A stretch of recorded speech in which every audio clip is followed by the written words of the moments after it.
Mike Missanelli Show on the air. Today is an Eagles Day. Yes, the schedule released last night. I find it amusing they can turn that into a television show, but they do. But more importantly, the Eagles schedule, and we do what we do here, like everybody else does. They go down the schedule, and they come up with what the Eagles' record will be. Just a few observations here. Number one, the Eagles face all 6 NFC playoff teams from last season, and the Rams will be the first up game coming up earlier in the season. Number 2, no back-to-back home games? What? But a couple of back-to-back road games, like at the Giants, at the Vikings, and then at the Commanders, at the Bills. Tough stretch. 2 through 5, Chiefs, Rams, or at Chiefs, Rams, at Bucks, Broncos, although a lot of people don't think that will be a tough game at home. You've got Week 17 at the Bills is sandwiched between 2 games with the Washington Commanders. Interesting. Could there be 2 losses in there? Could there be 3 losses in there? Number 5, finally, a game against Bill Colarulo's favorite coach, the Dan Campbell-led Lions, on a Sunday night, although that is a home game. 5th straight game at Tampa Bay. What is it with these schedule makers and sending the Eagles down? What is it, for their fans? The fans lobby for this? They want to go to Tampa?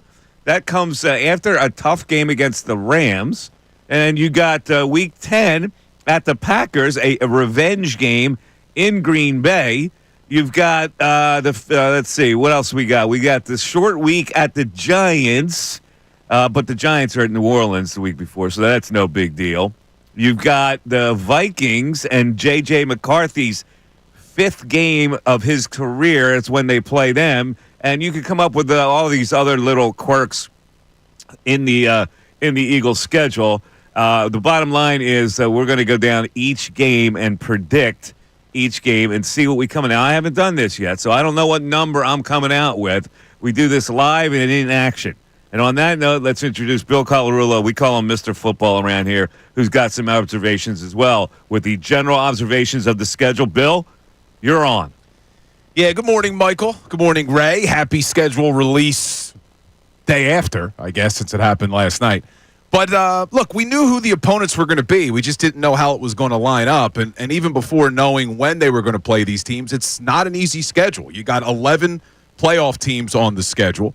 You look at strength of schedule, whether you look at last year win totals, the Eagles have the 4th toughest based off of last year win totals. If you look at the Vegas projections for win totals this year, the Eagles have the 4th toughest schedule in the National Football League. It's not an easy schedule just with the opponents themselves.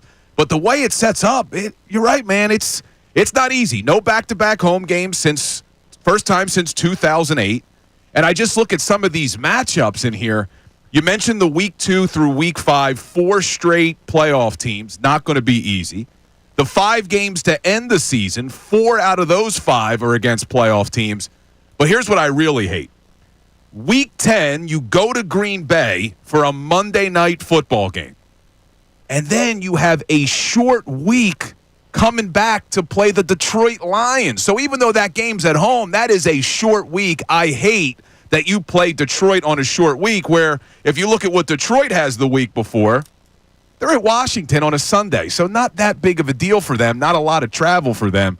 So we're going to do the W's and L's, but when I look at this, I think my first blush would say they're not winning what they won last year. To expect them to go 14-3 with this schedule, I think we'd be a little naive.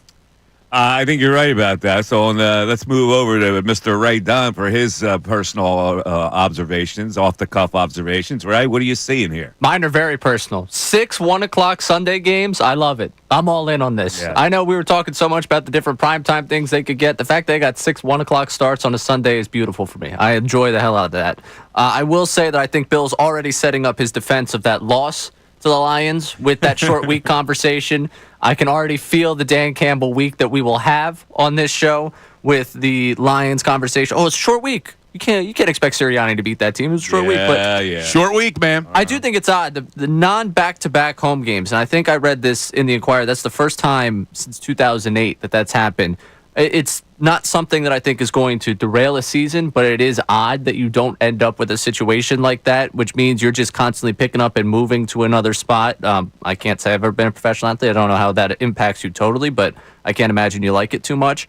I will say the two back-to-back road situations that you run into, week 6 and week 7 with the Giants and the Vikings, that's a Thursday night game into a Sunday game the next week, so I don't really feel like that's going to be a huge deal. Plus, you're only going up to New York for that Thursday night game. And then Week 16 is a Saturday against the Commanders. You're not going too far for that game. You're not going too far for Buffalo. So I don't think you really get crushed by any real road trip woes.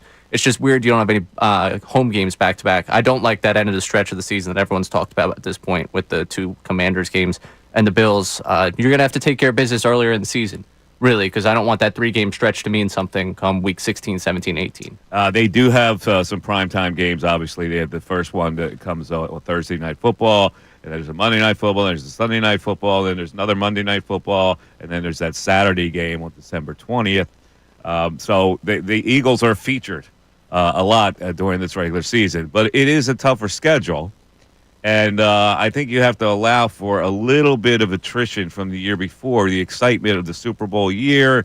Can they play at that same level? I'm going to tell you right now that I think that, I don't know how this is going to come out, so maybe I'm talking out of my rear end here. I believe that the Eagles, at the end of the season, could have the same number of wins as the Washington Commanders, and it would go down to a tiebreak. Yeah, the Commanders are the team to worry about in the NFC East, and I agree with you. They have a little bit of an easier schedule because they're not playing the first-place schedule like the Eagles are based off of opponents. They have 8 games against playoff teams. Eagles have 11. And you could be right. That Week 18 matchup, I know I heard John Kincade on the morning show saying, that game's not going to matter. That could be a big game for deciding who wins the NFC East. Because if you're right, Mike, where they have the same amount of wins, it may come down to, well, what'd you do head-to-head? Yeah. And that could be a big game. I think they're going to split with Washington anyway, so that's why it's going to go deep down on the tiebreaker list. Yeah, now you're looking at division record, conference record, all that. I believe that will come into play this year. And again, I haven't done the schedule because it'll be interesting when we do this, and we're going to do it after the break, how many wins we all come up with here and how many wins the fans come up with. And we'd love to hear from the fans either by text or by telephone call at 610-632-0975 because you're doing the same thing that we're doing. You're looking at the quirks of the schedule. You're looking at it game by game. A lot of people don't figure in who they played the week before, so you do have to figure that out. That takes a little more research. But off the cuff, the original reaction is, to me, interesting. And Billy Notebooks over here with my notes. So I dove deep, and we'll get into it. Every single game, I looked at last season's record. I looked at their win total projections from Vegas. I looked at the offensive ranks, the defensive ranks based off of last season, the biggest additions that they made, the biggest losses that they made, who they play the week before the Eagles. So we're diving deep into the schedule. Here's what we'll do then.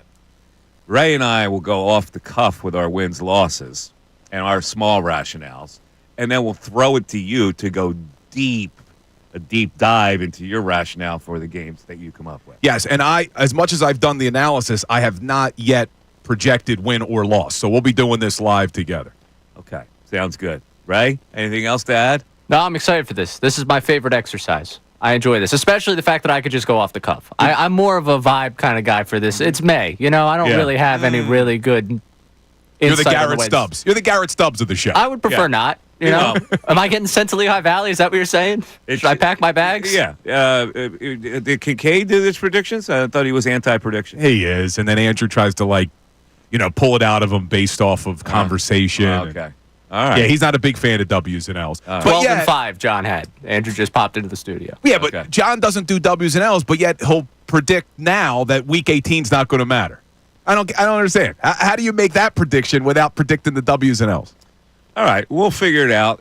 We should mention the Phillies split yesterday, and the second game hurt. Oh, it hurt because I don't know how it's possible to be as good a pitcher as Aaron Nola and give up 12 hits and 9 runs in that amount of time. In 3 2/3. It's that's incredible to me, and that's alarming, and we'll talk about that as well. Here's how you get into the show. It's 610-632-0975. 610-632-0975 by text or by phone. On the other side, a deep dive into the Eagles season and what we come up with. Mike Missanelli Show's on 97.5 The Fanatic. Philadelphia Union.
Missanelli Show, that's dramatic music as we get ready to predict the schedule of the Philadelphia Eagles with 6 NFC playoff teams from last season. How about that?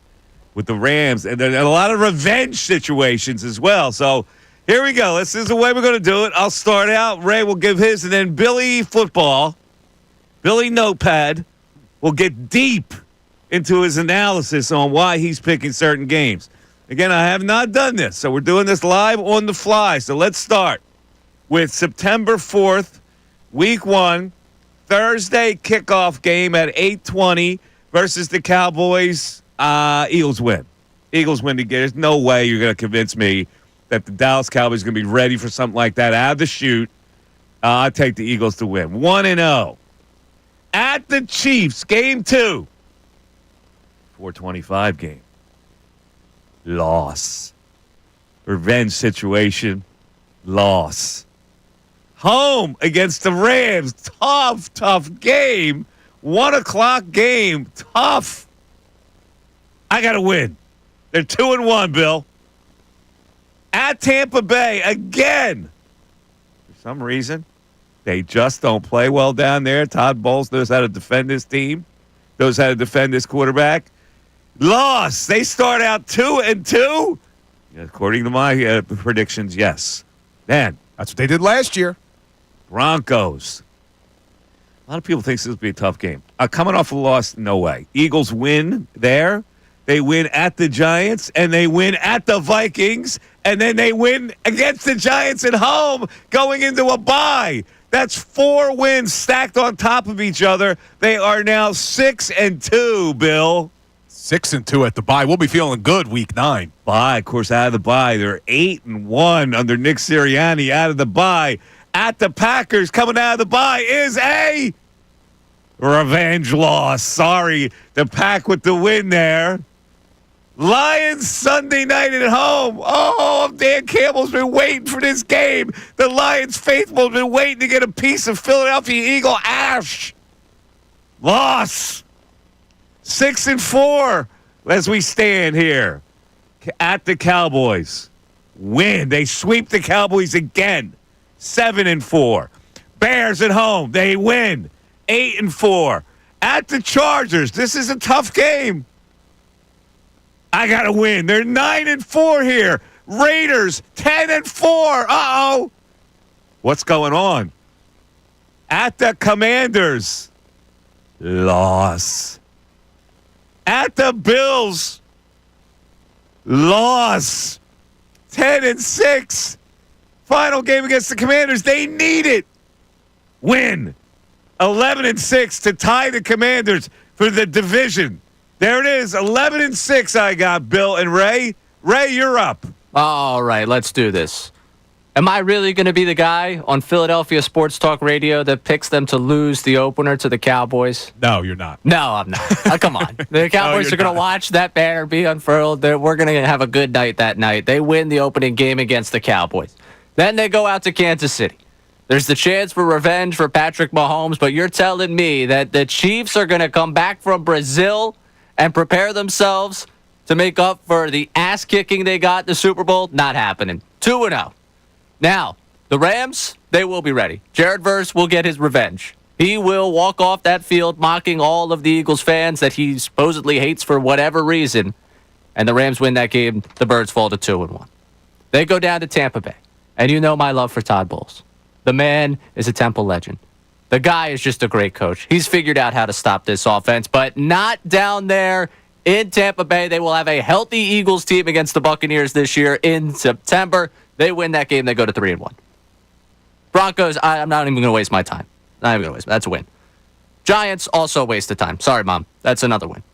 Vikings, W. J.J. McCarthy is what I'm supposed to be scared of. I'm so glad they overachieved last year. They made us all think Sam Darnold was an NFL quarterback. W. Giants again, not wasting my time. W. It will be nice to see Abdul Carter here in his home city. He might actually be rooting for us in that game anyways. All right. I got a 7-1 going into the bye. Yeah. Things are going great. You know my love for Jordan Love. And this Packers team, I've been high on the last couple of years. I really like what they've got going on there. But this team coming off a bye on Monday night against that Packers team, give me another W. Oh! 8-1. We're cooking. Nothing can stop this team. Am I right? Dan Campbell does. The Lions, Sunday Night Football, come to the link, win that game. 8-2. Then they go down to Dallas. We have a whole conversation. Are they good enough to beat the Lions? Are they good enough to be the top team in the NFC? They go down to Dallas and lose again. They split with the Cowboys. 8-3, 2 straight losses 8-3, and now all of a sudden we go from talking about Super Bowl to is this team even the best team in its division? Now they'll bounce back against Caleb Williams and the Bears. I'm not worried about them. Happy Black Friday. Go shopping and it'll be fine. Chargers, Monday Night Football. Also not worried about them. They will find a way to slow down Herbert and that offense. Back-to-back W's there. The Raiders get a W there. That's 3 straight wins. We're riding high again. 11-3. Sitting at 11-3, they have a chance to put a stranglehold on this division. They're going to go down to Washington. I'm going to go down to the Hard Rock down there in D.C. and take it over and get revenge on the Commanders fans for what they did to our beloved Hard Rock. But it's going to end for us the way it ended for Commanders fans, with a loss. They go down and lose to the Commanders in Week 16. 11-4. Week 17, up in Buffalo. I don't want any parts of Buffalo in the middle of the winter. That's another loss. 11-5. This is it. And Week 18 for all the marbles. The Birds win it. They go 12-5. They split 12-5. You got. All right. It's now up to Billy Football, but we'll take a break. And Billy Football with a deep dive into the Eagles' schedule with all kinds of statistics, who they played the week before, trends, stats. Don't go anywhere. The Mike Missanelli Show continues. Fanatic Sports Update. Bird schedule is out. I'm Ray Dunn with this Fanatic Sports Update. It's brought to you by Bradford White Water Heaters. So we need a new water heater. Choose one that is built to be the best. Choose Bradford White. The Eagles' 2025 schedule is here. They'll open up Thursday, September 4th at home against the Cowboys, followed by a trip to Kansas City for a Super Bowl rematch with the Chiefs. Two of their final 3 games are against the Commanders. Those games sandwich a matchup with the Bills in Week 17. We'll continue to break down everything going on with the Bird schedule throughout the day here on The Fanatic. The Phillies split a doubleheader with the Cardinals yesterday, winning 2-1 in the afternoon behind a great start from Jesus Lazard. They lost 14-7 to the nightcap in one of the worst starts of Aaron Nola's career, allowing 9 runs in 3 2/3 innings. Off day today for the Phils before they start a 3-game set this weekend with the Pirates at Citizens Bank Park. Flyers hired Rick Tocchet yesterday to be their new head coach. Tocchet's played 11 seasons with the Flyers as a player, has been a head coach for 9 seasons prior to this, including the last 3 with the Vancouver Canucks. Tocchet will address the media for the first time tomorrow as the Flyers head coach. This update is also brought to you by ExpressPros.com. If you're ready for a new job, let Express Employment Professionals help you. Express is already hiring for summer jobs in a variety of industries. Visit ExpressPros.com. I'm Ray Dunn, your home for NBA playoff action, 97.5 The Fanatic and 97.5thefanatic.com.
Find a snack. We're all on Twitter with football today. The Philadelphia Eagles schedule and everybody else's schedule has been released.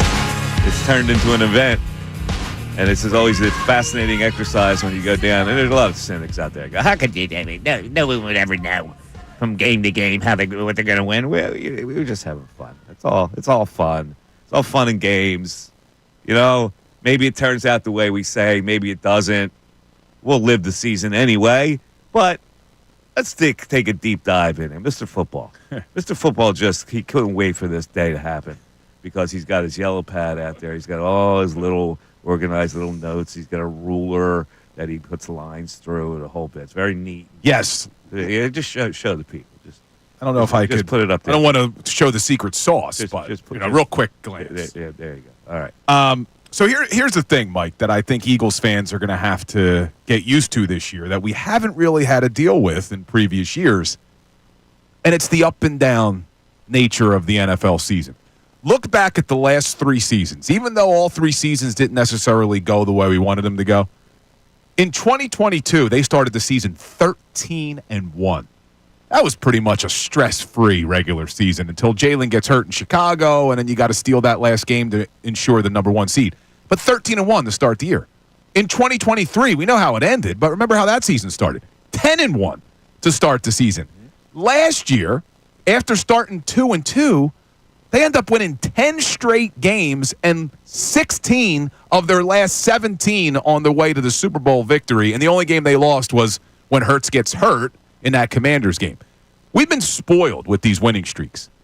That's not the norm in the NFL. So when I look at this season and the way this schedule's set up, I don't see any 10 straight wins. I don't see a 10-1 start. I certainly don't see a 13-1 start. So I think it's going to be a lot of up and down. We're going to be riding the roller coaster all season long. Really? That's the way I look at it. It's 6 of the first 8. Well, you got 6 of the first 8. You don't have 6 of the first 8? I do not. Let's see what we have then. Go ahead, Billy. I'm close with you, though. So week 1, Dallas coming here to Lincoln Financial Field. The Cowboys still stink. I don't care that they made the trade for George Pickens. They brought in Miles Sanders and Javonte Williams to their running back room. They actually had a decent draft with Tyler Booker at guard and Donovan Ezeroku at defensive end. But they lost to Marcus Lawrence. They lost their guard, Zach Martin, who retired. Dak Prescott, can he really come back from injuries and be a dominant quarterback? I'm not seeing it with Brian Schottenheimer either as the head coach. I got the Eagles winning that game big. So that's win, number 1. Then they got to go to Kansas City. I think you declared this as a loss. Yes. I don't see the Eagles losing this football game. You got the Kansas City Chiefs starting their season in Brazil on a Friday night. I think the Chiefs are going to take a step back. I don't think they've done anything that really has improved the team you saw last year, and I felt like that 15-2 was a little bit of smoke and mirrors. I said that leading into the Super Bowl. I didn't think the Chiefs were that good of a football team, and I think the Eagles exposed them in the Super Bowl. They're going to beat the Chiefs again? They're going to beat the Chiefs again. So I have the Philadelphia Eagles starting 2-0, and we're going to be feeling great as Philadelphia Eagles fans. We're going to be pounding our chest. Here we go, 17-0, and then they come home, and they lose to the Los Angeles. Lose to the Rams. Ooh. I think they're going to struggle with the Rams this year. I think that is a revenge game. I think Matthew Stafford is going to light them up a little bit.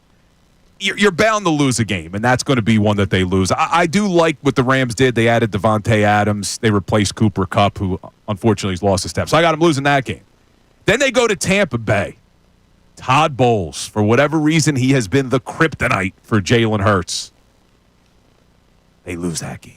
Wow. They're starting the season 2-2. 2 straight losses. But 2 straight losses. But there's good news because they come home to play the Denver Broncos, and I love looking at the short weeks. Denver's got a game against Cincinnati on a Monday night. So a short week and having to fly cross-country, basically, to Philadelphia, there is no way that is a guaranteed win for the Philadelphia Eagles against the Denver Broncos on a short week. Then they have to play the Giants, who stink, on a Thursday night, so they win 2 in a row again. So what are we at now? We're at 4-2. But then they got to go to Minnesota. Minnesota's going to be coming off of a bye. I know the Eagles played Thursday night, so it's kind of a mini bye, but Minnesota will be coming off of a bye. At Minnesota, inside the dome, I'm expecting J.J. McCarthy to play well. Ooh. I got the Eagles losing that game. Ooh. That'll be a little bit of an upset. The Eagles will probably be favored in that game. I got them losing. So you got them now at 4-3? I got them at 4-3. They'll beat the Giants at home. They're going to sweep the Giants. The Giants 5-3, and here we go. 5-3. 5-3 at the bye, and we're going to be worried. What the hell is going on with the Eagles? Are they good? Are they not? They come out of the bye, Monday Night Football at Green Bay. Big win for the Birds at Lambeau. Oh, you just love the Sirianni stat, don't you? Love it. Coming off the bye. Love the Sirianni stat of 8-1 coming out of a bye. So much good. You're damn right. He's not 8-0 out of a bye. He's 8-1. It's fine. Make it 9-1. All right. So now we're 6-3, and here it goes. Ray saying that I'm making the excuse. Short week, coming off of a Monday night, tough opponent, the Green Bay Packers, and you got to come back home to play the Detroit Lions. Not that short of a week. It's a Sunday night game. It's still a short week. All right. Think about this. By the time you get out of Green Bay on Monday night, you come back. Where's Green Bay? Brazil? I got the Eagles losing. All right. So I'm not doing a good enough job. It's Wisconsin. I missed all these drops. An hour and a half flight. I missed these drops. All right. So where are we at now? 6-4? 6-4 against the lot. No, they beat the Packers 6-3. They lose to the Lions 6-4. 6-4. I'm with you. They sweep the Dallas Cowboys. 7-4. 7-4. Again, even though that game's in Dallas, Dallas is coming off a short week on a Monday night in Vegas. Maybe they stay and party a little bit. Who knows? So now I got them winning that game 7-4. Black Friday against the Chicago Bears. I know they hired Ben Johnson. They made a lot of moves. They solidified their offensive line, their defensive line. They're all excited. They still stink. 8-4. Third straight win. Going to L.A. I got them beating the L.A. Chargers on a Monday night. 9-4. So now they're 9-4. That's the same spot I had them here at this point of the season. So this is their biggest winning streak of the season because I just got them winning 3 in a row. Mm-hmm. They come home to play the Las Vegas Raiders, Pete Carroll, Geno Smith. But guess who the offensive coordinator is? Chip Kelly. Do we really think the Philadelphia Eagles are going to let that little punk Chip Kelly come into Lincoln Financial Field and win this damn game? Howie Roseman's probably going to have that team fired. I don't even need Sirianni this week. Roseman's going to be in there saying, you better destroy that punk. They may shut out the Las Vegas Raiders. I got them winning that game. So now where are we at? 10-4. 10-4. We're feeling good. We go to Washington on a Saturday night. We lose. Oh, 10-5. So I'm not doing a good enough job. Well, then they go back-to-back road games. This is the key right here. They go to Buffalo. Maybe a little bit snowy in Buffalo. They lose. 10-6, and that you got the same record as I do. Then they go Because you're going to win the last game? Then they come home. Now, Washington's going to have a little bit of a longer break because they play Thursday on Christmas Day against Dallas. They got a little bit more time to prepare.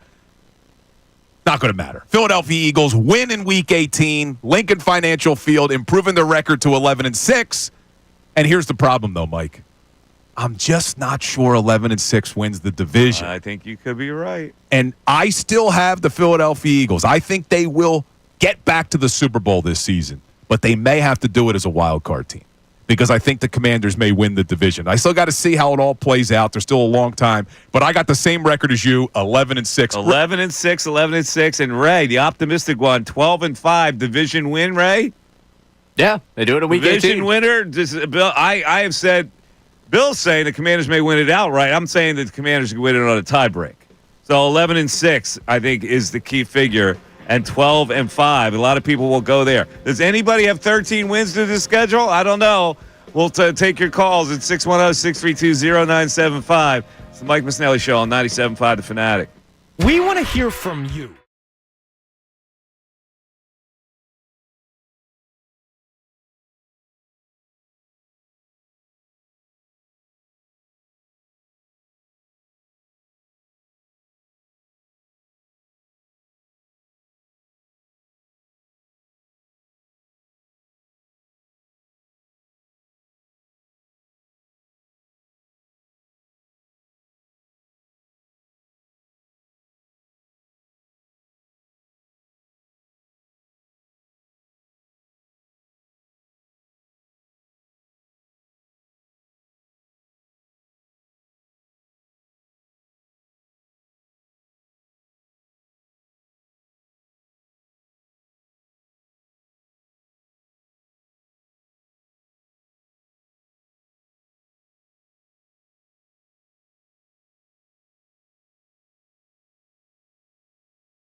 Missanelli Show. We got text on the schedule.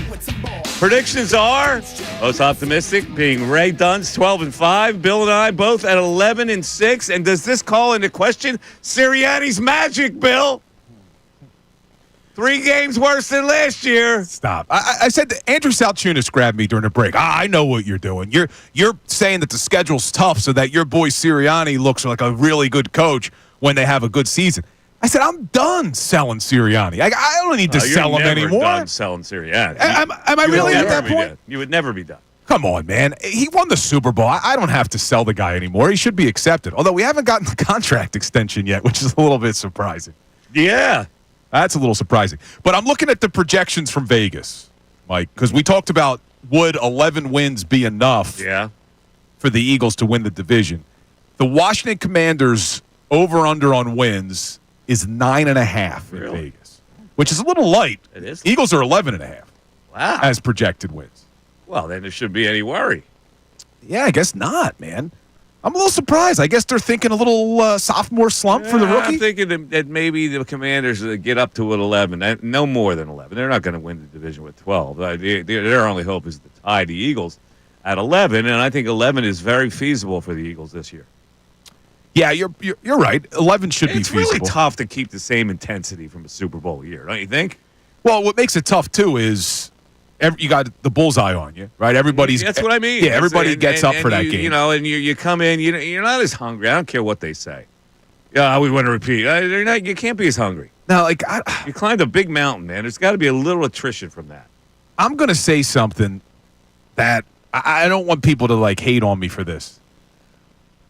I don't love the fact that when you win the Super Bowl, you get all these other opportunities. I understand you want to cash in on them. Oh, yeah. But, Cooper DeJean and Reed Blankenship starting their own podcast. Yeah. I got post-traumatic stress with Slay's podcast and podcast DNP with Paul George. Cooper DeJean's a rookie last year. I hear you. He's entered into his second year. I love Cooper DeJean.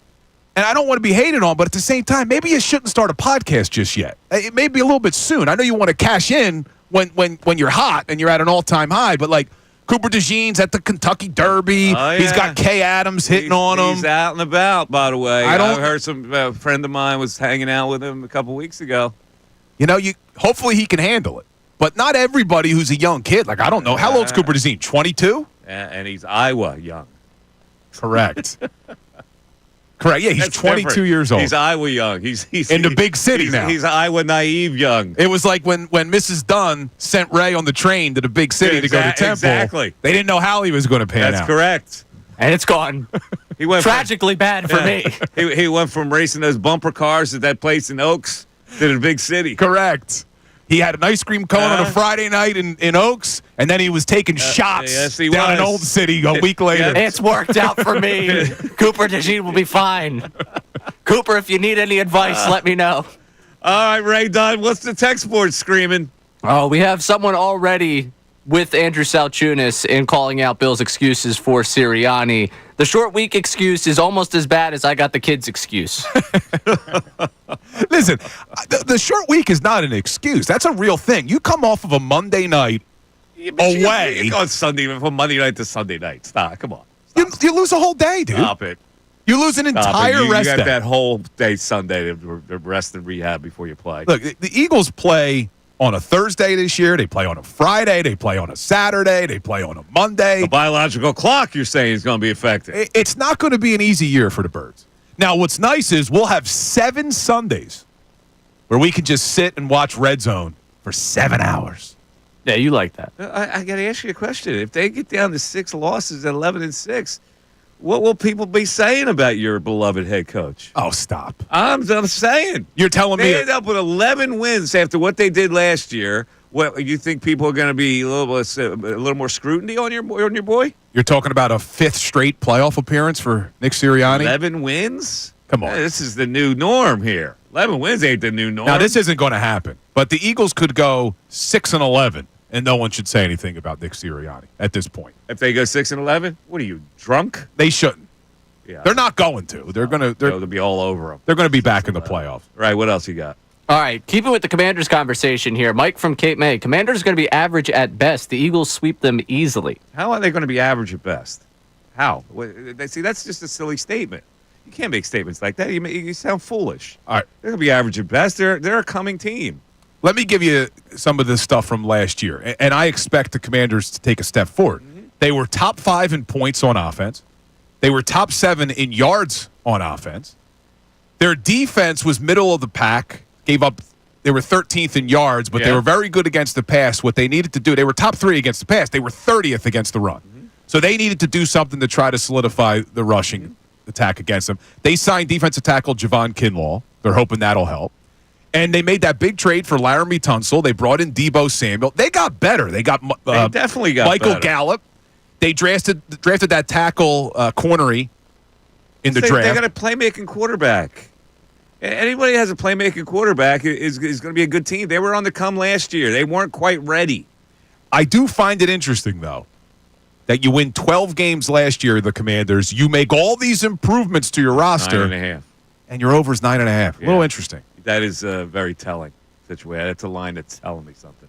Well, the You line always wanna told you go something under. last night. Line told me what? Boston Celtics? Oh, my God. Rocking chair ride. You think they got a shot at winning that series? No. No, they don't have a chance to win that series. I don't want to buy you a holding sandwich. out for the breakfast sandwich? Yeah, I don't want to have to buy it. All right, right. What else we got here? Who was that guy? Identify that guy with the Washington.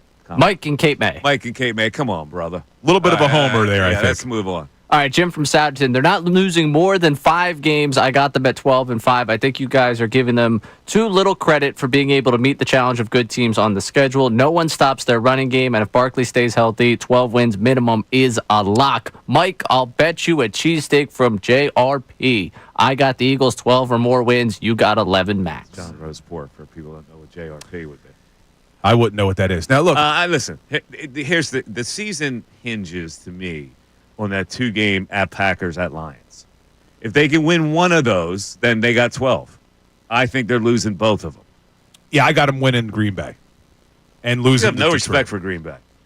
No, I do, but you got the Eagles are coming off of a bye. Stop with that bye thing. But It's more coincidence than anything. I kind of hate that the Green Bay game is a Monday night and it's your bye. It's almost like I'd rather the bye come before a Sunday game, and then you get an extra day's rest for Monday Night Football. Now you're hedging. No.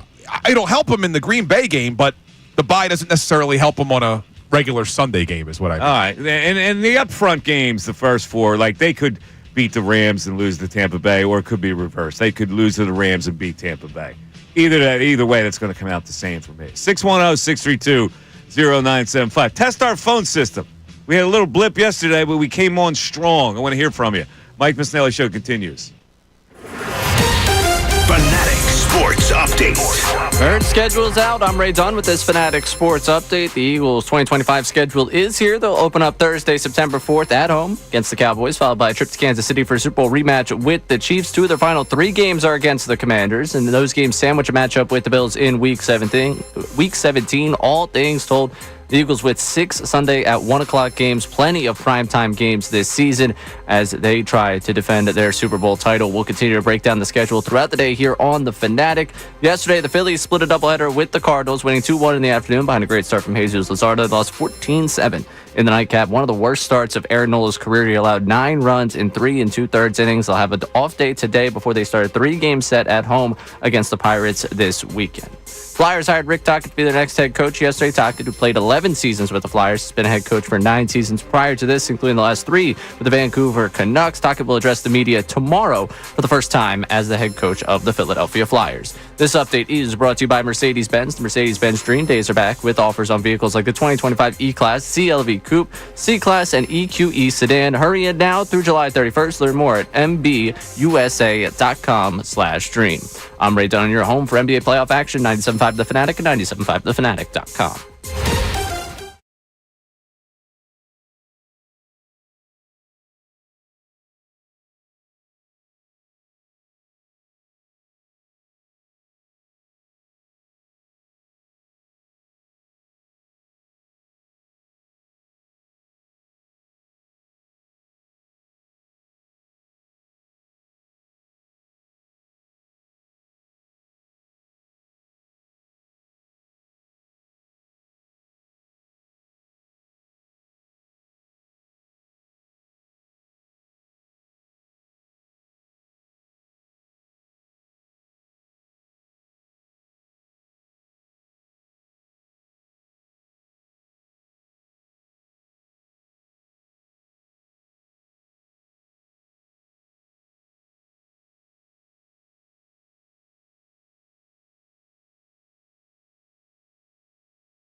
All right, so I got to get this off my chest. This has nothing to do with football.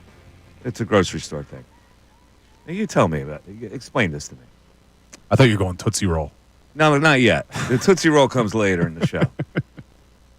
I go into the grocery store, and I always check out with the self-checkout. Yeah, I have not been through a cashier in years. They almost encourage it now, the amount of self-checkout They don't encourage you to go if it's more than 20 items. They have a sign up that says 20 items or less because people want to get in and out. That's what the idea is. I never have more than 20 items that I'm checking out. But how many self-checkouts are there at yours? Well, there's like 9, but 2 or 3 are usually out. Gotcha. For they don't have apparently they don't have the IT people that we have here. Oh, wait a minute. Now, I'm sorry. Now you know they apparently Yeah. have fewer IT people here than we do. You know my love for Trader Joe's. Trader Joe's doesn't do they don't do self-checkout. Yeah. Because we're old school. It's a market. Uh-huh. But Wegmans went through it because we go there too. Wegmans did like a full renovation. There's like 30 self-checkouts. Well, that's now. the way to do it. Well, here's my point. There's a woman. It looks like a young mom. And she's got, I swear to God, I'm trying to count. She's got at least 40 items. Well, I'm serious. It's not even close to 20. I think 21, 22, 40 she's got in there. Now, did you Karen her? Now, hold a second. Then she's got her little girl with her. She insists on having the little girl check out the things. My kids like that too.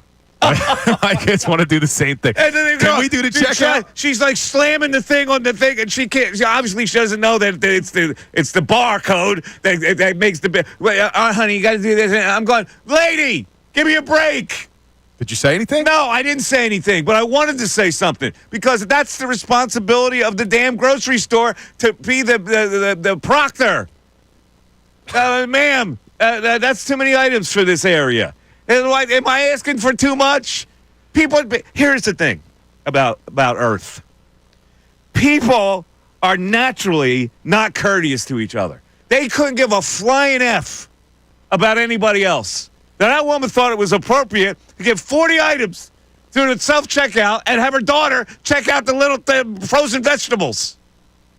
Yeah, if there's a sign and there's a limited amount of self-checkouts and there's a sign putting a limit on it, that's a violation on her part. I agree. I agree with you. Now, like I have my kids do it if we have a few items. You have your kids do it. Only if it's a few items. To inconvenience other people. You got to have your kid hit or beep. But I have the self-awareness where if they scan it once and it doesn't, give me that thing. Get out of here. I got it. Like, I'm not letting them constantly. That's what this woman did. She go, okay, honey, no. It's you got. And I'm going, ma'am, there are people in line here. Give us a break. I got 7 items. What'd you have? What were the 7 items? I don't know. I got a couple bagels and some cheese, maybe butter. I don't know what I had. I had 7 items. Maybe, it's a violation. Maybe a fruit, some green beans, whatever I had. And it's a violation. Like, I don't think Wegmans has the sign. I think they want you to go there regardless of the amount that you have. But there's so many of them. I've never waited for one. Checkers all through up the gigi. And so they go, okay, we only got 9 of these things. 20 items or less. Can you please follow a rule? People don't. They don't have any courtesy to each other. No courtesy. I'm with you on this one. I think you're right. This isn't just you being angry Mike here. No. And I'm going to tell you why people don't have courtesy. When the light turns yellow and then it turns red and the people insist, and I'm making a left turn, and people insist on trying to beat the light. Very dangerous, man. Totally dangerous. They don't give a flip about you. That is a very dangerous thing. It really is. They always try to race through it. The light's red. Stop. Yeah, it's dangerous. Common courtesy. I got my beefs out of the way now. You do sound... Early on, I got my beefs out. You sound very upset. 40 items, dude. 40 items. 40 items. Seriously? What I the had kids to take doing? her an hour to check out while she's inconveniencing other people because she wants little Janie to hear a beep. Now, we know that you could have gone to a checker, but the problem is you couldn't have stole your bags if you did that. Right? I had my bags this time. Did you? Yes. I'm now stocking. I have cars that stock the bags now. So I'll never run out. Interesting. Yeah, I've got 2 bags in each car. But what do you do when you use the bags? You bring them right back out to the car? No, I use one, and then I'll have the other one. And Smart. Then I'll remember the other one, and then I'll. Very smart. Yeah, thank you. You're listening to the Mike Missanelli Show. It's 97.5 The Fanatic, WPEN, WPEN HD1, Burlington, Philadelphia, Beasley Media Group Station, broadcasting live from the Comcast Business Studios, powering possibilities. All right, back to the text board, Ray. Hit me. A lot of people not big on the Washington Commanders, people. Hate the Commanders because you're jealous of the Commanders. You hate them because you ain't them. We will start Not really, but. with Mike from Cape May chiming back in. Oh, he's back in? I'll be texting in December to say I told you so, Mike. Well, but here's the point, Mike from Cape May. You get this provincial thing that's swallowing you here, and all of a sudden the Commanders stink. The Commanders at least show some respect for a team that's going to be a competitive team. You saw them last year. What, they stink? You saw how they played. They weren't ready for that matchup in the playoffs, but you saw that they were a coming team. So don't give me that they're not a threat. They're a threat. All right. I wanted to look at the strength of schedules, too, for teams. So, like, the Washington Commanders they're not in the top 5 of hardest schedules. So, NFL teams with the hardest schedules in 2025. The Giants, number 1. The Browns, the Lions, the Eagles, and the Vikings. And then the easiest, the 49ers, the Patriots, the Saints, the Falcons, and the Bills. So they don't have the hardest, they don't have the easiest. But I just don't know what people are making the assumption that Washington's going to have a step back year. And I would think most of them are saying, oh, well, it's the sophomore slump for Jaden Daniels. I don't think Jaden Daniels is having a sophomore slump. I think that kid's a stud. Kyle from Downingtown giving some reason for this one. The Commanders are an old team minus the quarterback. Debo sucks, and their wide receiver is 29. Not scared of them. Debo sucks. You see what we got here? Yeah, Debo sucks. Like, you got to take off the green color glasses, man. Come on now. Like, I don't think Debo Samuels is as good as A.J. Brown. I agree with you, but he does a lot of things, and Cliff Kingsbury is a creative offensive coordinator. I expect them to have some plays in place where they'll take advantage of what Debo does well. This is the fear. All this is fear of the Commanders. And what you do is you come the opposite way. You run from the fear and you try to backdoor it. And I think it was Mike from Cape May who said the Eagles are going to run all over them. Yeah. And one of the things that you and I haven't really talked about is what should the expectations be for this Eagles rushing attack next year? It's going to be stopped more than it was last year. Yeah, and you look at history. Saquon Barkley, 9th player in NFL history to rush for over 2,000 yards. Mm-hmm. When you look at the other 8 players who did it, they never even came close the following year to having a good season. They averaged a little over 1,000 yards, and they went from over 5 yards a carry down to about 4.2. Like, I don't expect Saquon to have a bad season, but I also don't expect him to come close to matching what he did last year. I think it's fair to say he will take a little bit of a step back after that magical season. So, I don't know. When we say, oh, they're going to run all over these guys, you may have to win a little bit differently next season. You may have to throw the ball a little more, which I think they can. I think they're capable of it. It's just, look, we won the Super Bowl. I get it. But to just make a bold statement, oh, Commanders are going to stink, I think is us with green-colored glasses. We got more reasoning for that. Martin and Broomall. The Commanders only won one game versus a winning team last year. All those stats were against bad teams. All right, listen, you think what you want, all right? I'm just trying to prep you that they're a contender. The Eagles are a better team. Yes, they are a better team. However, the way the schedule shakes out for the Eagles, I think they could very well tie the Commanders for the division title. You know, it's just the way I see it. Yeah, so we'll see how it all plays out. But it is interesting, man. People don't have respect for the Commanders.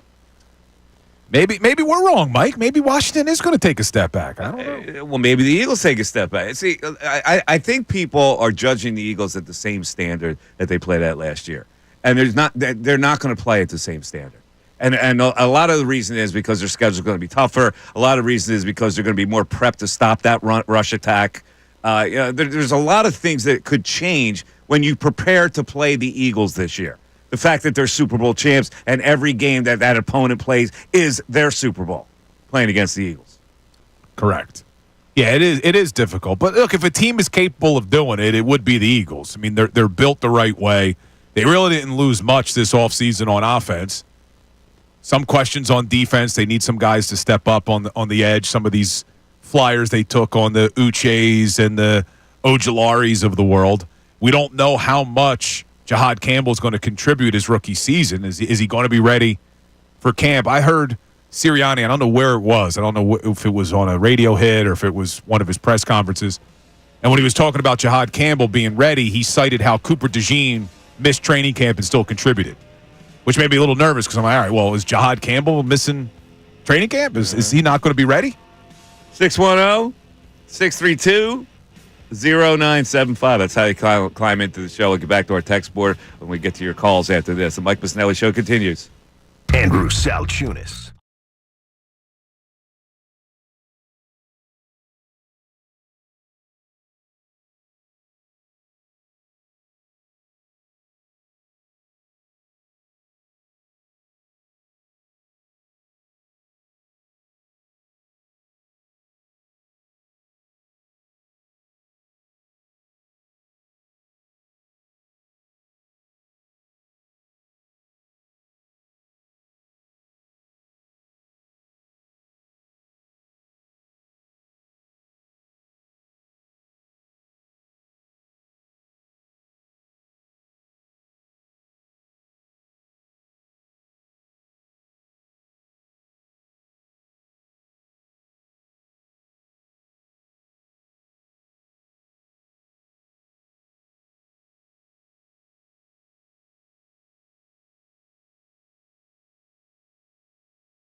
Schedule is on the docket today, but we got to talk some Phillies baseball because Aaron Nola His line yesterday, 3 2/3, 12 hits, 9 runs, all of them earned. To give up 3 home runs. His ERA is 6.16, and he is 1-7 on the year. Is that bad? That's not good. Here's the way I look at it. I am not going to freak out about Aaron Nola in a game yesterday. It was misty, sunny, gray, didn't pitch well either. Horrible conditions to be a pitcher in. He doesn't shock me when he does something like this, because I've seen games where he's just not there. His location is not there, and when his location is not there, he's meat. He's very easily hittable if he's in the zone because his stuff is not overpowering. So, Rob Thompson, I know he got criticized by, I think Kincade ripped him for not taking him out earlier. It's a doubleheader. You got 3 pitchers that are only available. You're not going to use the same guys that you used in game 1 in game 2. Rob Thompson doesn't do anything like that. So you had a very short shift of relief pitchers that you could use to take him. You're trying to get him to give you at least 4 innings. Now, the other guy was giving it up too, so they were kind of still in the game as Nola was giving up a lot of runs. Like, if it was 7-0 or something, then maybe.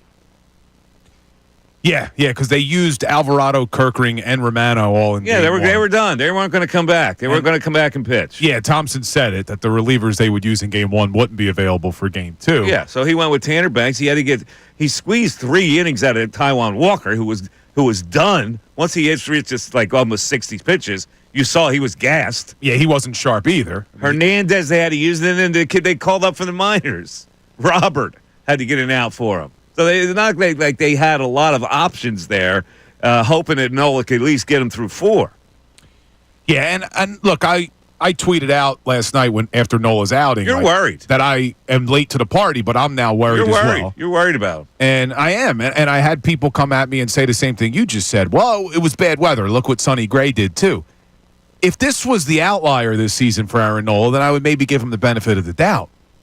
But we've seen maybe 1 solid outing from him so far when we look at what he's done this season. So I am concerned. And I'm getting more and more concerned not only about this season. I mean, we got him for a long time. They gave him that big contract extension last year. It was not a good outing for him at all. And look, Kincade just texted me about Aaron Nola saying, don't make the weather excuse. The weather was worse in game 1, and it was a pitcher's duel. So I know Sonny Gray struggles in the same game Nola does, but John's not wrong. When you look at game 1, Luzardo goes 7 and only gives up 5 hits and 1 earned. Luzardo's a better pitcher than Nola. Isn't that crazy? He is. It's not even close. He's a better pitcher. If Sonny Gray had the same problem. Sonny Gray's a pretty good starter. And I'm going to ask you something, and I can't believe I'm even saying this. Has Aaron Nola become the Taijuan Walker of last year? No. Come on. I don't know, man. He's 1-7. He's more savvy than Taijuan Walker is. He's been through more major events than Taijuan Walker has. Come on. That's unfair. You're talking about the past. Yeah. I'm talking about the present. He's got more of a pedigree than Taijuan Walker. Stop.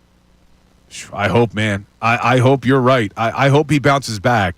Look. You're an alarm sounder, man. Well, I'm looking at his outings here. Uh-huh. So he gave up 5 earned, 3 earned, 2 earned, 6 earned, 4. Do they have enough in rotation to cover him?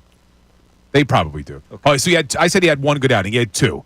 Against the Cubs, he throws 7 innings, only gives up 3 hits and 1 earned. Great outing. And then he backs that up with another strong outing against the Diamondbacks with 6 innings pitched, no earned runs. And the next time out, he'll have his location better. And he is what he is. He's going to have games like this, and he's also going to pitch to a couple of really good games in a row. There's no mystery to him. Yeah, but when you say that, like in previous years, Nola would have a few good outings, then he'd have 1 bad one. Yeah, well, now it looks like it's the opposite. Yeah, he's older. A few bad, 1 good. Yeah, a few bad, 1 good. He's a little older, but fortunately they have enough to cover it. They do have enough to cover it. I mean, their starting rotation has been excellent. Look, at this point, Nola's probably not one of your starters in the postseason if you get there. You're going Wheeler. You're trusting Sanchez. You're trusting Luzardo, no doubt about it. Who would be your 4th? Would Nola be your 4th? Yeah. He's been there before, Bill. They're not going to not have him be a playoff pitcher. I don't know, man. Oh, my God. I don't know. You're such an alarm sounder. Listen, I have been defending Nola up until today. Like, I was the one saying, calm down. Look at what Nola's done the last few years. He leads the majors in strikeouts and innings pitched and all this. He's been a great pitcher. Nothing he does surprises me at this point. He could have an outing like this, and then he'll bounce back and have a great outing, and everybody's fears are allayed. I would say, and we'll hear from our listeners on the text board and the phone calls, that I'm not alone in this, that you're in the minority not worried about it. Because people always like to freak out. Yeah, but like People freak out like you. You're the cheerleader of freakouts. I was not. Your lead. I've been preaching patience with Nola. But at what point now, Mike? How many more outings are we going to give What are you going to do? You going to put him in the bullpen? He's going to have to be your starter. There's nothing you can do about it. He's going to be in the starting rotation. So when he pitches, it's either going to be good or in most cases it's going to be like this. So what are you going to do? You can't do anything about it. Well, you got somebody in there you want to replace him with? No. Painter. Well, Painter's coming up. Painter and make Nola bullpen. No, that doesn't work either. No, Nola's going to be a starting pitcher, but I do have some concerns about him. That's for sure. Ray, do you have any concerns about Aaron Nola? Yeah, now I do. You do. Yeah, it's gotten to the point where I'm not full sounding alarm on him, but I've gotten to the point of, is this going to end up being a lost season for him? Like, not that you can't throw him out there every fifth day, but this is, I mean, numbers-wise, you probably aren't recovering from what you've already done to your ERA this season. So we're not going to look back on this season probably fondly of what he does. But I just don't see, the velocity is down a little bit, even though he's never been a velocity guy, and he just doesn't seem able to locate anything. And we can say whether people were using the Marchand and JT. Well, okay, you got JT yesterday, and you didn't look much better there. I mean, if the postseason started today, I'm right in the camp of saying, yeah, he wouldn't be one of the four guys that make a start for me. Ooh. And I've been an Aaron Nola guy for the longest. When it was all about whether you give him a contract extension or not, I was one of the loudest advocates we had here of, yeah, I want Aaron Nola here for the long term. And I don't think this is necessarily something that has me saying, oh, long term I'm concerned. But for this specific season, he's got a lot to do to get himself out of the rut that he's in right now. You can see the Phillies going into the playoffs and their starters being Wheeler, Luzardo, Sanchez, Suarez. It's a lot of lefties. That's three lefties. And that maybe that's his saving grace, and the pedigrees, he's pitched a lot of games as a saving grace for him to get a start in there. But right now, if you're just going by merit, I can't say that he's been, and we'll see how Ranger really pitches, because again, it's pretty reactionary to say Nola's not that guy when Rangers only made 2 starts. Mm-hmm. But by merit, he has not shown you that he would be one of those 4 guys. All right. Okay. I don't know. I'm not alarmed. I'm not alarmed. That's a bad line. So I get it. I just move on. We'll see what his next start is. If his next start is like this, then obviously that's a worry. But I've seen this before, where he has a really bad outing, and he'll come back and pitch very well. Yeah, but 2 out of 9 outings have been good now. I mean, 7 out of the 9 have been bad. All right. But it wasn't all negative when it comes to the pitchers. We got to talk about that bullpen in the game 1. Oh, now it's amazing. Now Bill's favorite pitcher is Jordan Romano. Guy looks good, man. He's not my favorite pitcher, but the revival tour. You got a lot of nerve. You do. 610-632-0975 back after this. Fanatic Sports Update. Bird schedule is here. I'm Ray Dunn with this Fanatic Sports Update. The Eagles' 2025 schedule is here. They'll open up Thursday, September 4th at home against the Cowboys, followed by a trip to Kansas City for a Super Bowl rematch with the Chiefs. 2 of their final 3 games of the season are against the Commanders, and those games sandwich a matchup with the Bills up in Buffalo in Week 17. All told, 6 Sunday at 1 o'clock games for the Birds. Plenty of times in prime time for them. We'll continue to break down the schedule throughout the day today here on the Fanatic. The Phillies split a doubleheader with the Cardinals yesterday, winning 2-1 in the afternoon behind a great start from Jesus Luzardo. They lost 14-7 in the nightcap in one of the worst starts of Aaron Nola's career. He's allowed 9 runs in 3 2/3 innings. They have an off day today before they start a 3-game set with the Pirates over the weekend at Citizens Bank Park.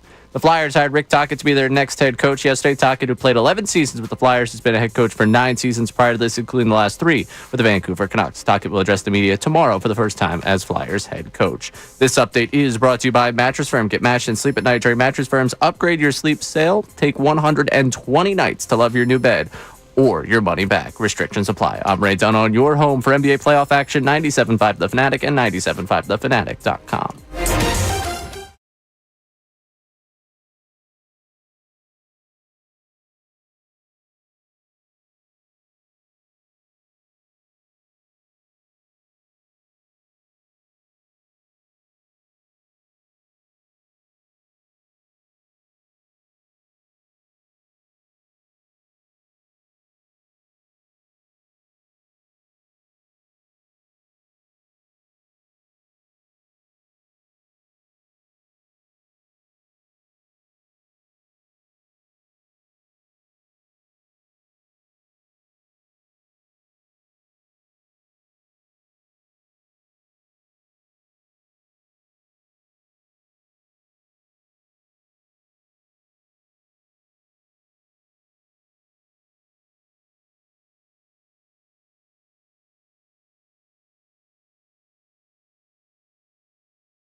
I gotta ask you a question. Truth. I need truth here. Truth serum.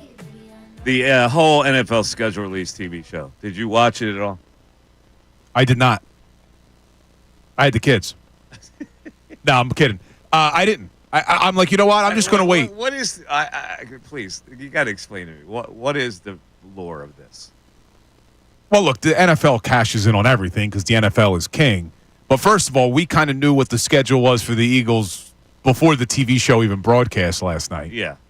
And I just didn't have any interest in sitting there watching the games get released. And I didn't see any highlights from it either. Ray, I don't know if you watched it. Was it entertaining? I would say no. I did not waste my time with that. You could send me the graphic with the times of the games. Now, I don't care. I may have clicked in on it if the Phillies weren't on. But that was the thing. You had the Phillies on. You had the basketball. You had the basketball on. You got me obsessed with Mobland now. So there's many things I could have watched instead of just the games being released that I already knew. I hope my clients cashed in last night when I told them that line was a little fishy with Boston and the Knicks. Dude, you were spot on. Because as soon as you said that the Celtics were favored, I'm like, that is interesting. There's two little dynamics to that. Is the other team relaxes because they don't have their best player, and the other team has to hoist up their level because they're missing their best player. That's a bad dynamic for a team trying to close you out. But you don't see it continuing. No. I think that it's really funny. Maybe Boston wins Game 6. It's at home, right? No, it's not. It's in New York. Yeah. Yeah, no, they won't win Game 6. So you think they think lose? the Knicks close them out at the Garden. Now, I will say this. I think if Boston does win that game in the Garden, You think they can win Game 7? I think they win Game 7 back in Boston. Yeah, you got a lot more faith in. You can sustain without Tatum and Porzingis maybe once. You can't do it twice. All right, we'll find out. Yeah, it's not going to happen. This is you talking yourself into a breakfast sandwich. It is. You know that. Yeah, you know that deep down. What I may do is I'll put $5 on the Knicks for Game 6 so that if I lose, I'll use that $5 to buy Mike his breakfast sandwich with no egg. The thing is I may just give you the 5 because I don't want to walk in there and embarrass myself ordering a breakfast sandwich with no egg. It's ridiculous. That would be the way I would do it, too. Wait, are you going to Wawa? I don't know where I'm going to go. It's ridiculous. Maybe I'll go downstairs since you love the that best place. bargain in America is the sausage McMuffin with no egg. Where? At McDonald's. At Mickey D's? You can get 2 of them for like $4. You know what? Maybe I will do that because I have not been to a McDonald's in over a decade. $1.99. They take the price of the egg off. They do? Yes, they do. That's why I love Mickey D's. They respect the non-egg people. You know what we should do, Mike? Instead of me just bringing it to you, we should meet there, have a nice little breakfast together. Why don't we just go to a diner, you and I? Get a nice 3-egg omelet. I go to a diner to get a nice breakfast sandwich. I would say load up double sausage, bagel, cheese. No eggs. No egg. And Now- I'll sit there and watch you pay. Now, Wendy's hooked us up today They did. with the morning show. Was there eggs? I had a chicken and bacon with no egg. Did you have to take the egg off? No. There was no egg on it. Technically, there was an egg. No. Well, the chicken used to be an egg. Technically, there was an egg. Didn't it? Stop. Technically. Stop. All right, All right, I got to give you a stat, Mike. I got to give you a stat. What's your stat? So you told me that Jordan Romano is my new favorite Yeah, pitcher. he is your favorite. Yeah, you hop on it. You hop on and off a bandwagon. I didn't say he was my favorite. Nobody's business. I Go ahead. like the way he's trending. Uh-huh. And look, we got on Dombrowski. I've been guilty of it as well with the way he built his bullpen, and we all hated that he let Jeff Hoffman walk, and he brought in Romano as the replacement. I just pulled the stats for the month of May. Jordan Romano in the month of May, 5 games, opponent batting average 167. He's given up only 3 hits, 0 earned, and he's got a .60 whip. Jeff Hoffman in the month of May appeared in 6 games. Opponent batting average 458. He's given up 11 hits, 3 home runs, 11 earned runs, and a whip of 3.50. Wow. Small sample size, but my God. 3.50. Oof. Hoffman looks terrible, Yeah, and he Romano looks lights out. Hoffman hit a wall. It's funny, we were lamenting the loss of Hoffman early, but there are people that had injury concerns with him. and a couple teams passed on him because of that. That maybe he hit a wall quickly. Yes. So, I mean, look, we'll see. It's a small sample size. It's only been 6 games for Hoffman, 5 for Romano. But based off that sample size, Dombrowski made the right call. All right. Well, in any event, there's another issue here because a lot of people are speaking up on the Flyers hire, Bill. Oh, God. The Flyers hire of Rick Tocchet has not been met with open arms by the Flyer faithful. Let me just read this review here. It feels like a retread. I was hoping for something that moves the needle a little more, something that's a little more intriguing, maybe a bigger swing, more creative. Well, I kind of said the same thing, right? So I guess whoever said this listened to our show. I'll bet he's here for 4 years, gets fired, and they bring in a new coach. Just a typical NHL hire. I wish Danny Briere and Keith Jones were savvier than that. And if you're looking at the actual numbers, he missed the playoffs 7 of 9 years as a head coach. He did. And look, some of that is when he's in Arizona, which I told you, it's kind of hard to judge him based off of the Arizona years. It's a dreadful market. As a coach in Vancouver, really good year 2 years ago, obviously a disappointing year this year. My thing is this. I've told you, I am not head over heels ecstatic with the hiring of Rick Tocchet. I would have liked to have seen them try something different and maybe go to the college ranks. But I also am not angry about it, and I'm certainly not looking at this as they went back to the well on a former Flyer. Well, he's more than just a former Flyer. He's not. So let's get back to the comments. Pep on Twitter. Can we not with Rick Tocchet, please? He was a great Flyer, but I want someone who has zero ties to the organization being the next head coach. Also, Tocchet's made the playoffs just twice the head coach in 9 seasons. That ain't great. Phil, I hate the idea of Rick Tocchet as the Flyers' next coach. Nasty Knuckles. Rick Tocchet, not really a fan of this hire. We just have to wait and see how he'll do. I would have liked to have seen them rehire Lavi. Oh, my God. See, Flyer fans are just... Here's a meme with a guy with 2 hands over his face. Wikipedia says Rick Tocchet is the current coach of the Flyers. Rick Tocchet, he's got here's a meme of Alec Baldwin pouring a shot of liquor. It's a no-win situation. Blah blah blah. How can now? Here's the Bill faction. How can fans hate Rick Tocchet? Do they not remember all the blood and sweat he gave to his team as a player? There you go. That's the typical Flyer response there. The Flyer fan response. Rick Tocchet, I love it. He's my childhood favorite, so I can't be too mad. There you go. That's your brethren. Look, I don't look at him as just a former Flyer. If that was the reason. Plus, if you look, and I saw this going around Twitter too, you look at their last few coaching hires, none of them had Flyers connections. Like, Tortorella wasn't a former Flyer. Dave Hackstall wasn't a former Flyer. Like, I don't understand why we just assume. Because the organization is being run now by former Flyers, and they hired a former Flyer. They went completely 180. Or is that 360? No, they went 180. No, I think they went 360. 360. Yeah, they went 360. Back to where they were. Went 360. back to where they were. I hate when people use that expression wrong though when they're talking about. No, I just did. Well, yeah, I did a complete 360. Matthew Barnaby weighed in. Philly, go get your guy. Rick Tocchet and Philly are a match made in heaven. Of course, Matthew Barnaby probably has brain damage at this stage of his life, so take that for what it's worth. Matthew Barnaby. I hated him. Matthew Barnaby dated for a really long time. Michelle, what's her name? She got a podcast now. Michelle Beadle. Barnaby dated her? Yeah. That was a big relationship. Michelle Beadle and Barnaby. Speaking of women.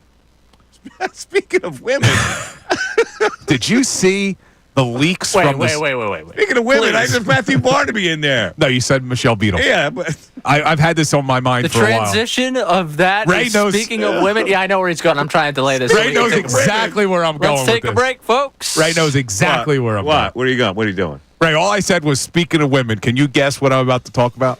I can't. Fortunately, we got to be honest with those break times. This isn't on you. This is on me. I'll take the blame. All right, well, we're going to hear this after because I'm curious now. No, it's really nothing. He's going back to the Livy Dunn.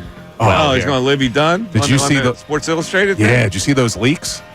No, I didn't see them. I mean, I'm assuming they were leaks. I don't know if the magazines I have mean, you don't need to call them leaks. They're just photos Yeah, I from the guess cover shoot. leaks makes them sound like they're like nudes. They're not nudes. They're Sports Illustrated Jesus, dude. pictures. Phenomenal.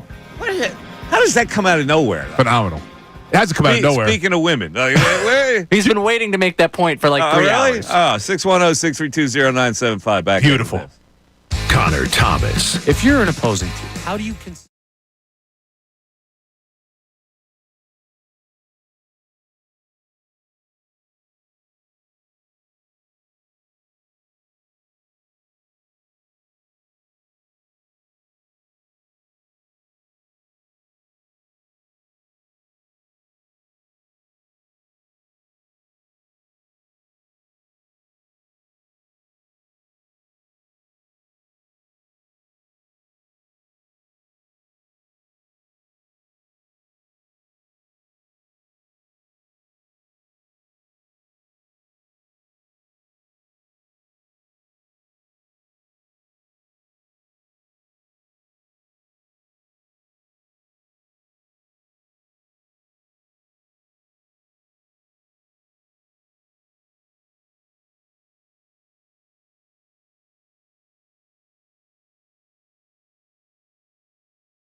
All right, folks, it's 11:40. Mike Missanelli Show coming up at 12. The news at noon.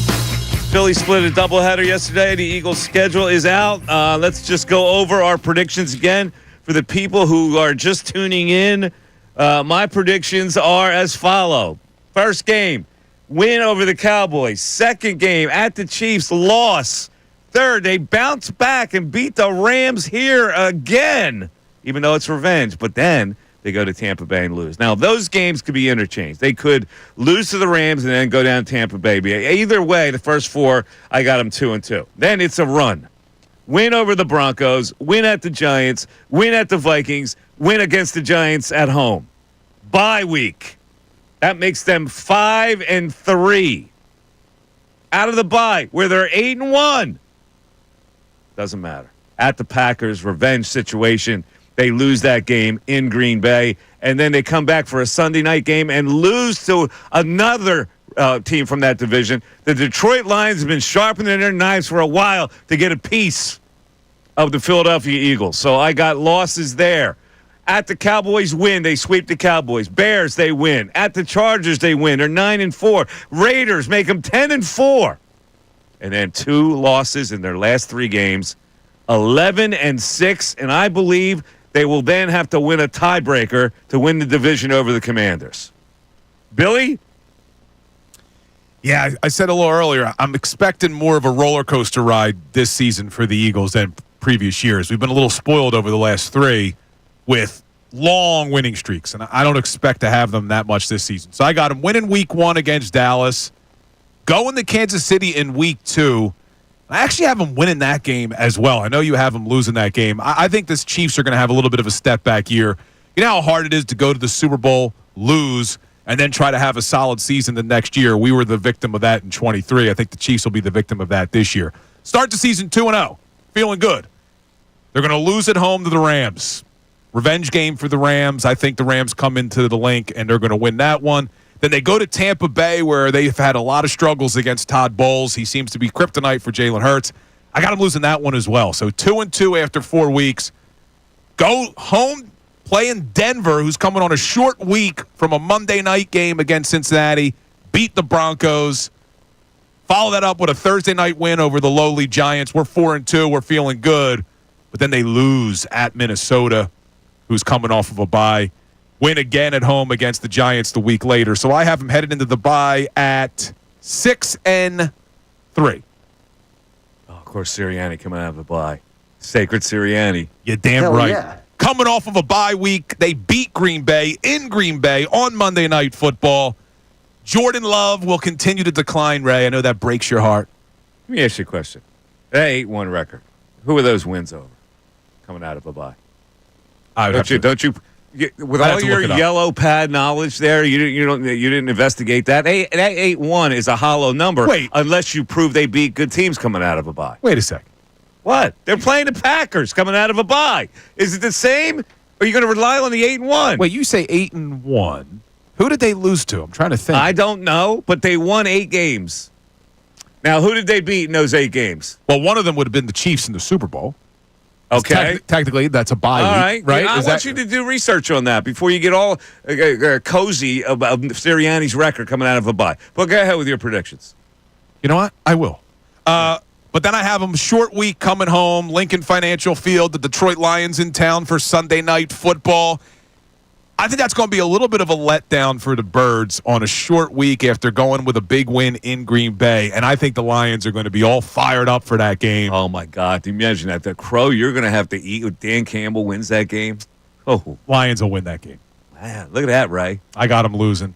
Then I have them going to Dallas, bounce back with a win. I think Dallas is going to stink. Black Friday against the Bears, new coach. Doesn't matter. They still stink. Another win for the Birds. And then they go to the L.A. Chargers, and they win. This is the longest winning streak of the season for the Birds. It's going to be 4 straight because they'll win in Las Vegas the following week. But then they go to Washington on a Saturday. They're going to lose at Washington. They're going to follow that up with a loss at Buffalo. Now they're 10-6 headed into the last week at home against Washington. That game will matter. Eagles win it, finish the season 11-6. 11-6, 11-6. 2 11-6 so far. We go to Ray Dunn, who's slightly more optimistic. Ray? Yeah, slightly more optimistic and doing the research right now on that bye thing for you guys. Okay. So to get you my wins and losses here, yeah, they're going to beat the Cowboys opening night. They're going to beat the Chiefs again. I just think the Chiefs come back from Brazil that second week. I don't see the revenge factor there. I also think What's going to happen in Brazil? They're going to well, the Eagles will Very have, good. on Thursday will play at home, Yes. and then Friday the Chiefs will play all the way in the Southern Hemisphere and have to come home. Yeah, it's just, So how many days did it take to recover from the southern hemisphere? Well, I don't know. The Eagles lost to Kirk Cousins on primetime after they went to Brazil. I feel like that. You isn't could it a say that day? there's a little bit. I don't know. Isn't it a day for every Are we hour? going halfway around the world here? They're going to go into Brazil? Or isn't I mean, it a day? technically, yeah, halfway the other way. You go south. but Ray's right, because last year the Eagles played in Brazil on Friday, but then they had a home game on a Monday night, Correct. right? How many air miles is this from Kansas City to Brazil? It's far. Considerable. All right. I'm just asking. It doesn't seem like it's Sao that far. Paulo's not St. Louis. I hear you. All right. Speaking of St. Louis, the Rams. L.A. They've come to town. The Eagles will lose to the Rams in Week 3. Week 4, as much as I could do the whole Temple thing here with Todd Bowles and Tampa Bay, they will beat the Buccaneers. They're beating the Broncos. Broncos are a waste of my time. Giants waste my time. J.J. McCarthy waste my time. Giants again waste my time. So they win 5 in a row going into the bye. They come out of the bye against Jordan Love. Jordan Love will not decline. I'm talking about the Birds being good, not taking shots at the Packers. Thanks a lot for that, Bill. They will beat the Packers on Monday Night Football. On the short week, Bill will have to eat crow about Dan Campbell. They will lose to the Lions. I have them losing in Dallas on the 23rd of November. They rattle off 3 in a row from there. Bears, Chargers, Raiders. Drop 2 in a row. Washington on the road. Buffalo on the road. Win the division Week 18 against the Commanders at home. Sunday Night Football, by the way. So you got them winning 12. I got them 12 and 5. 11. All right. And I don't know if you did the research on the Sirianni buys, but I have it in front of me. You do? All right. Go ahead. So in 2021, they had their bye week in Week 14. They followed it up with a win at home against the Washington Commanders. In 2022, they had their bye week in Week 7. They followed it up with a win at home against the Pittsburgh Steelers. They also had a bye headed into the playoffs that year, and they beat the New York Giants following that bye. 2023. So far, it's 2 good wins to 1 bad one. Sure. All right, go. 2023, their bye week was week. Where was their bye week in week in 2023? I believe it was week before 10. the Chiefs. Yes, week 10. They go on the road at Kansas City following the bye, Good win. and they win that game. 3-1. You're damn right it was a good win. Keep going. 2024 early bye week, week 5. They followed it up with a win at home against Cleveland. Pew. For 3-2. Pew. Go ahead. Wait, that's all I got. Where Then you we, got 3 you? more buys. 1 in the postseason against the Giants. I did that one Okay. already. Pew. Oh, then you had the The bye week Super Bowl. before the Super Bowl. He lost. And then the bye week before the Super Bowl, you won. The bye week for the Super Bowl, he won. Yeah, hey, come on. Not very impressive. Oh, get out of here. Semi impressive. Not that Well, here's why it's impressive, crazy too. impressive. The game they beat the Chiefs coming off of a bye, the Chiefs also had a bye. And we know Andy Reid. I already said that was a good win. What more do you need? That's a huge win. I want you to say it's a great win. That's a huge I win. want you to say that's the Livy Dunn of wins. 610 32 0975. Let me done with look at you and think that you're delivering ice. I don't know. Skeens isn't Mike attractive. Missanelli show on 97.5 The Fanatic. Fanatic Sports Update.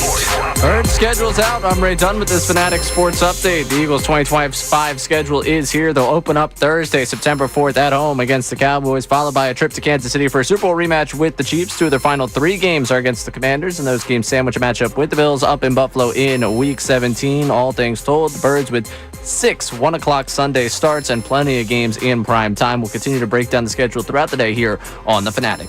Phillies split a doubleheader with the Cardinals yesterday, winning 2-1 in the afternoon behind a great start from Jesus Luzardo. The nightcap, not so good. 14-7 loss, one of the worst starts of Aaron Nola's career. They allowed 9 runs in 3 2/3. They have an off day today before they start a 3-game set with the Pirates. That includes, right now, the probable pitcher on Sunday, Paul Skeens, for the Pirates at Citizens Bank Park. The Flyers hired Rick Tocchet to be their next head coach yesterday. Tocchet, who played 11 seasons with the Flyers, has been head coach for 9 seasons prior to this, including the last 3 with the Vancouver Canucks. Tocchet will address the media tomorrow for the first time as head coach. This update is brought to you by Mercedes-Benz. The Mercedes-Benz Dream Days are back with offers on vehicles like the 2025 E-Class CLV Coupe, CLE Coupe, C-Class, and the EQE Sedan. Hurry in now through July 31st. Learn more at MBUSA.com/dream. I'm Ray Dunn on your home for NBA playoff action, 97.5 The Fanatic and 97.5thefanatic.com.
7-5, the Fanatic. I got to get to this Diddy story. I know, we've been talking some serious stuff. We talked about Nola. We talked about the Eagles' schedule.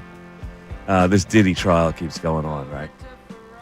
I don't know why this resonates here, but the woman who testified against Diddy described his what do I say? Manhood? Described his manhood as a Tootsie Roll. Now, there are. I don't want to laugh at this because not only is he a rapist, criminal creep, but apparently he has a tiny wee-wee. So can you imagine the embarrassment that causes? Well, I think he should be embarrassed by more than just that, based off of the testimony that's coming out. Of course, he's a criminal. Yes, and he's a rapist slug. But she described. Now, is that her trying to like embarrass him on the stand? Ultimately, just going for the jugular, because that sticks. Probably. Now there are two kinds. Is she talking about a mini Tootsie Roll, like the mini wrap Tootsie Roll? Oh, because they do have the longer ones. I'm not sure. What are we talking about here? I'm not sure. But you're right. I could also just kind of be to get at him and fluster. I was telling you earlier, a buddy of mine sued Epstein in a civil case. And the first question he asked him at the deposition, and this is in the documentary, he said, "Sir, isn't it true you have an egg-shaped penis?" What does that mean? And it was just to get him flustered. But what does that mean? I don't know what an egg-shaped doesn't even mean is. anything. I don't know. But, yeah, he's a friend of mine. He's a lawyer down in West Palm, and he sued him. I don't know, but it flustered him. It got him. That's the first question out of the gate. You're expecting, like, can you state your name? But this Diddy thing, I mean, he should be locked up forever. He's just a heinous slug of a person. Yes. That's how it sounds, man. I mean, and listening to Cassie's testimony, too, was just scary, man. It's scary. Anyway. Let's see. Ray, do you have that song? I do not. No. That's a great jam. No. Yeah. Let me see that Tootsie Roll. Tootsie Roll. You know that jam? Come on now. There's a whole dance with it. You know the Tootsie Roll? No, I don't know the Tootsie Roll. We'll play that one coming out of break. Pull it, Ray. I think it's been taken off the internet forever. I Tootsie don't Roll. think I can find it. All right, let's go to the phones. We got Greg in Lancaster checking in. What's up, Greg? Hello, Greg. We forgot your song today, but that's all right. No, it's a different Greg. Oh, it's different Greg from Lancaster. It's Greg from Bethlehem. Oh, that's right. This is Greg from Lancaster. Oh, hey, Greg, my bad. Come on, Mike. I'm sorry. I apologize. I didn't want me to confuse you with Dr. Mad Elf. All good. Good to hear your voice as always. In any case, the first three subjects in microscopic view, and then a question about the six. Are you talking about Diddy? Where you're going with Are you talking about Diddy? No. Microscopic view? I don't want to talk about Diddy. Oh, okay. All right. Okay. I do. I do like your Tootsie Roll comment. That wasn't my comment. I'm merely the testimony. I'm merely repeating the testimony. In any case, I like where you're going with Nola. I agree. Too early to panic, but hopefully you can get it together. I love Pocket. I just don't like him as the coach. And then the Eagles, I think you all have good logic here. Could be 10, 11, 12. I agree with all of your logic. Anything can happen here. But here's the real reason I called. Mike, I think I speak for a lot of Sixers fans. What are they going to do with Joel? Is he tradable? What do they do with the 3? Are they going to draft? Are they going to pull a Brad Doherty scenario? What do you see happening here?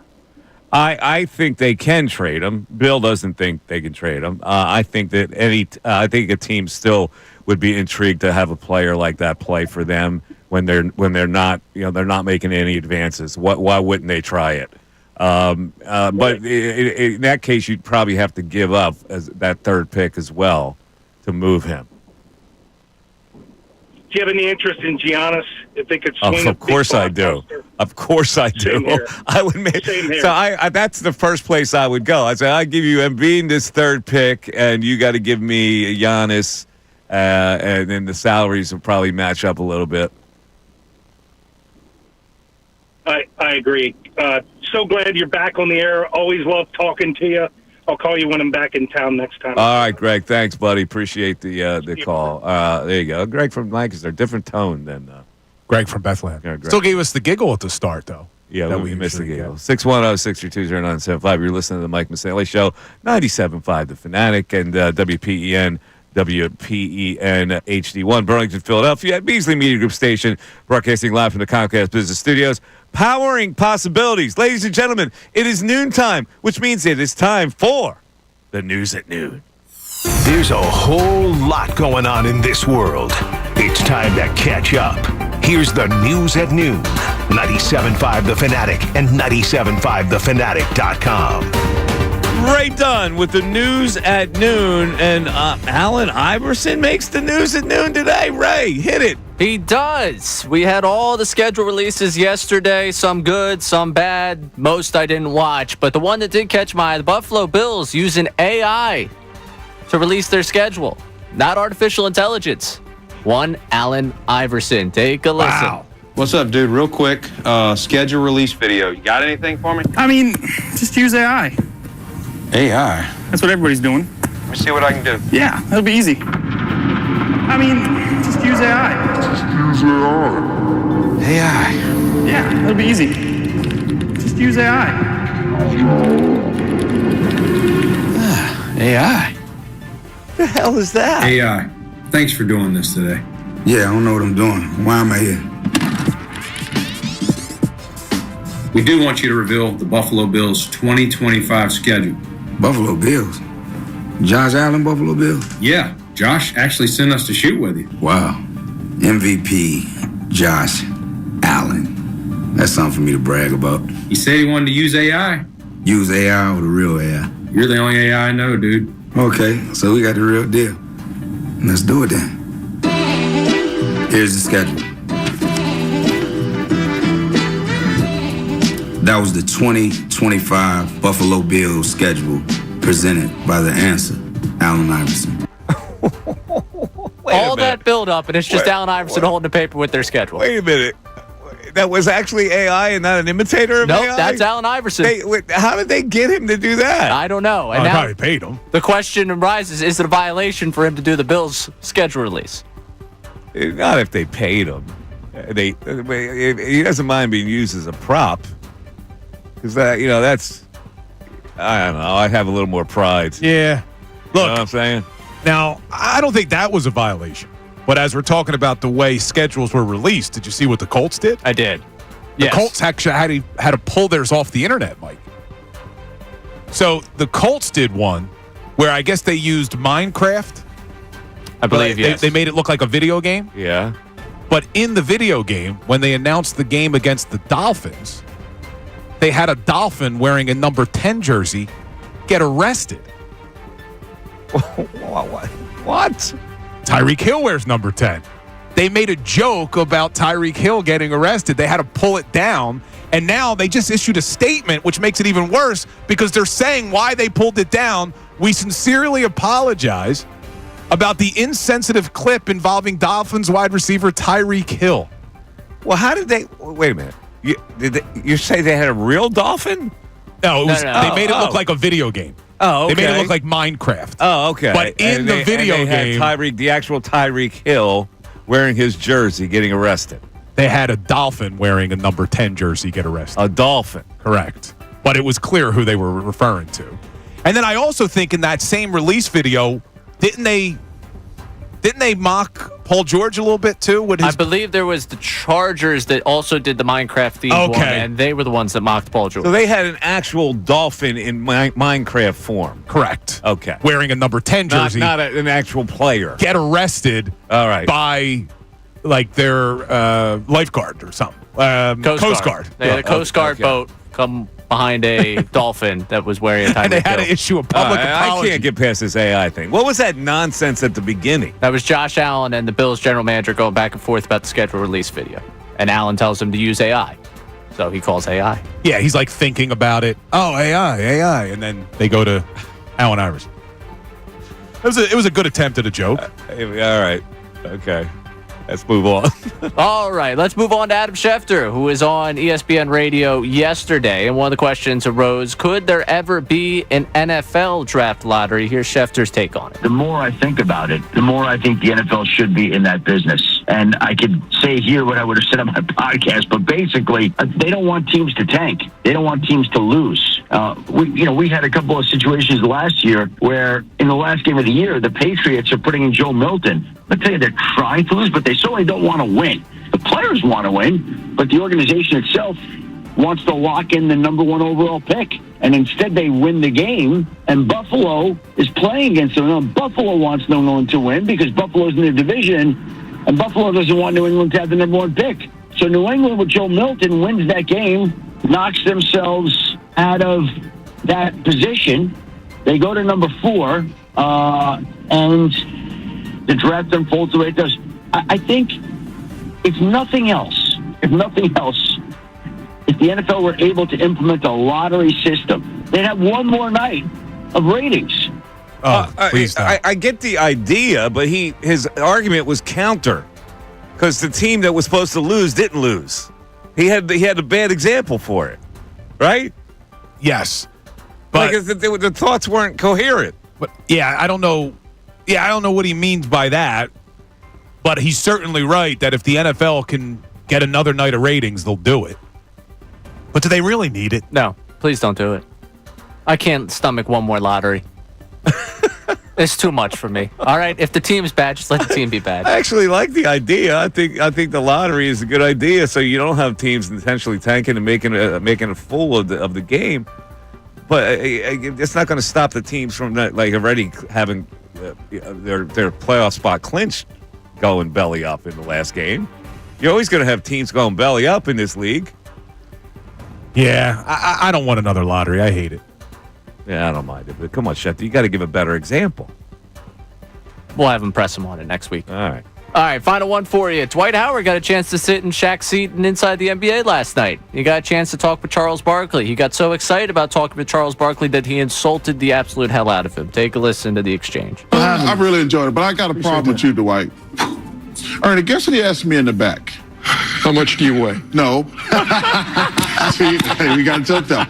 This dude asked me about Wilt Chamberlain. Yeah? Ooh. I said, about playing against Wilt? I said, dude, how old do you think I am? I did ask you. I know you did. I'm like, dude, how old do you think I am? After I asked the question, I thought about it. I said, Chuck ain't that old. Yeah. Okay, thank you. That's my bad. Okay. Yeah. I was really trying to start some conversation because I'm like, man, this Chuck, man. We were having a great conversation in the back there. I said, because it caught me off guard. I said, how old does this dude think I am? Is that why you put the headphones on? I said, yeah, man, we're done talking for the night. Well, maybe he asked him because he's Philadelphia and he heard some stories about Wilt. Still a violation. Should have got away with it. Tell me about Wilt Chamberlain. But how You're old? in Philly. Yeah, but how old does he think Barkley is? Well, he's Dwight Howard. I don't know if he's that plugged in. So he was in Shaq's seat the other night too. He was? And what's going on with Shaq? Why is he missing? I don't know, but they played the replay of when Shaq tripped over the wire. Oh yeah, that was hilarious. Yeah. Because Kenny Smith get beat to that board by Charles. Seriously, I mean that's impossible. That's the way he moves. You see the way he walks, Kenny? Like his knees look like he's got bowed legs. I think that's what slows him. Yeah, that's a shame with those guys, man. How arthritic they get. Anyway, I'm feeling it now, man. At 40, 41, I should. Yeah, and all those NBA minutes are really weighing down on you. Yeah, those hard games at Gettysburg on Saturday afternoons. Well, you got to take a shot at me for finally took their You're toll. comparing yourself to a former NBA player and the arthritis they feel. Yeah. And what I was saying is I can only imagine because I'm feeling it already, and I'm only 40, and I didn't play. That's my point. Just imagine, Ray, how Division II football players feel. Oh, you guys. Now, see, you guys are the worst. I didn't do that to you. You believe this? I didn't do that to you. 610-632-0975. Back after this. ESPN's Adam Schefter. More often than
Mike Missanelli Show, 97.5, The Fanatic. We did our W's and L's here for the Eagles schedule. We talked a little bit about the Phillies and the woe of Aaron Nola, but the good of Jordan Romano and Kirk. He calls him Kirky. Romano calls him. And they're buddies, apparently. I like it, man. And Kirky came in a tough spot in that game, They're both kind of peculiar looking. They are. Well, very eccentric looking, both of them. Like, I mean, I don't want to make fun of Romano's hair because I wish I had it, but he's got that interesting. Interesting. It's like almost like a Ronald McDonald haircut. He does. But I would sign up for it if I had hair. But Alvarado didn't look great. You know, Alvarado, I think, comes in that game. We were just getting off the air and all that, so I caught some of the highlights. But he comes in, I think he puts a couple on, and then Kirkring comes and shuts it down. So that's a high leverage situation for Orion Kirkring, and he delivers. Kirky. I love it. We didn't have any Flyer fans weigh in, though. Well, it's because they know how you're going to be. No. I'm going to step back. I just want Flyer fans to give me the truth serum. If you think it's good, tell me why it's good, and I'll sit here and go, okay, I'll listen to you.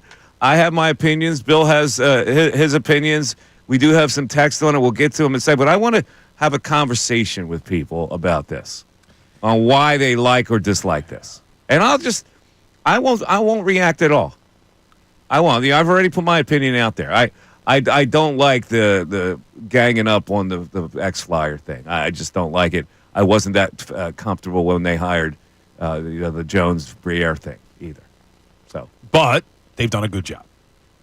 Yeah, you're not ready to say they've done a good job. I don't know where you so far where you see that they've done a good job. Like, seriously, like what are we talking about? They've done a good job. Well, Chuck Fletcher did such a bad job that when Briere and Jones inherited this team, the way that they have now gotten younger and acquired draft assets and got a guy like Matvei Michkov, were able to get him to come over from Russia a lot sooner than people thought.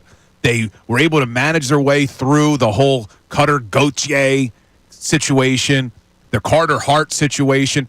They've done a very good job. The fact that Gauthier didn't want to be here, we never knew about it. We didn't hear about it until they made the trade for Jamie Drysdale. Gauthier, you mean? Yeah. I like messing his name up on purpose. I told you. No respect for him. Okay. They were able to get Jamie Drysdale in that trade. No one knew that he didn't want to be here.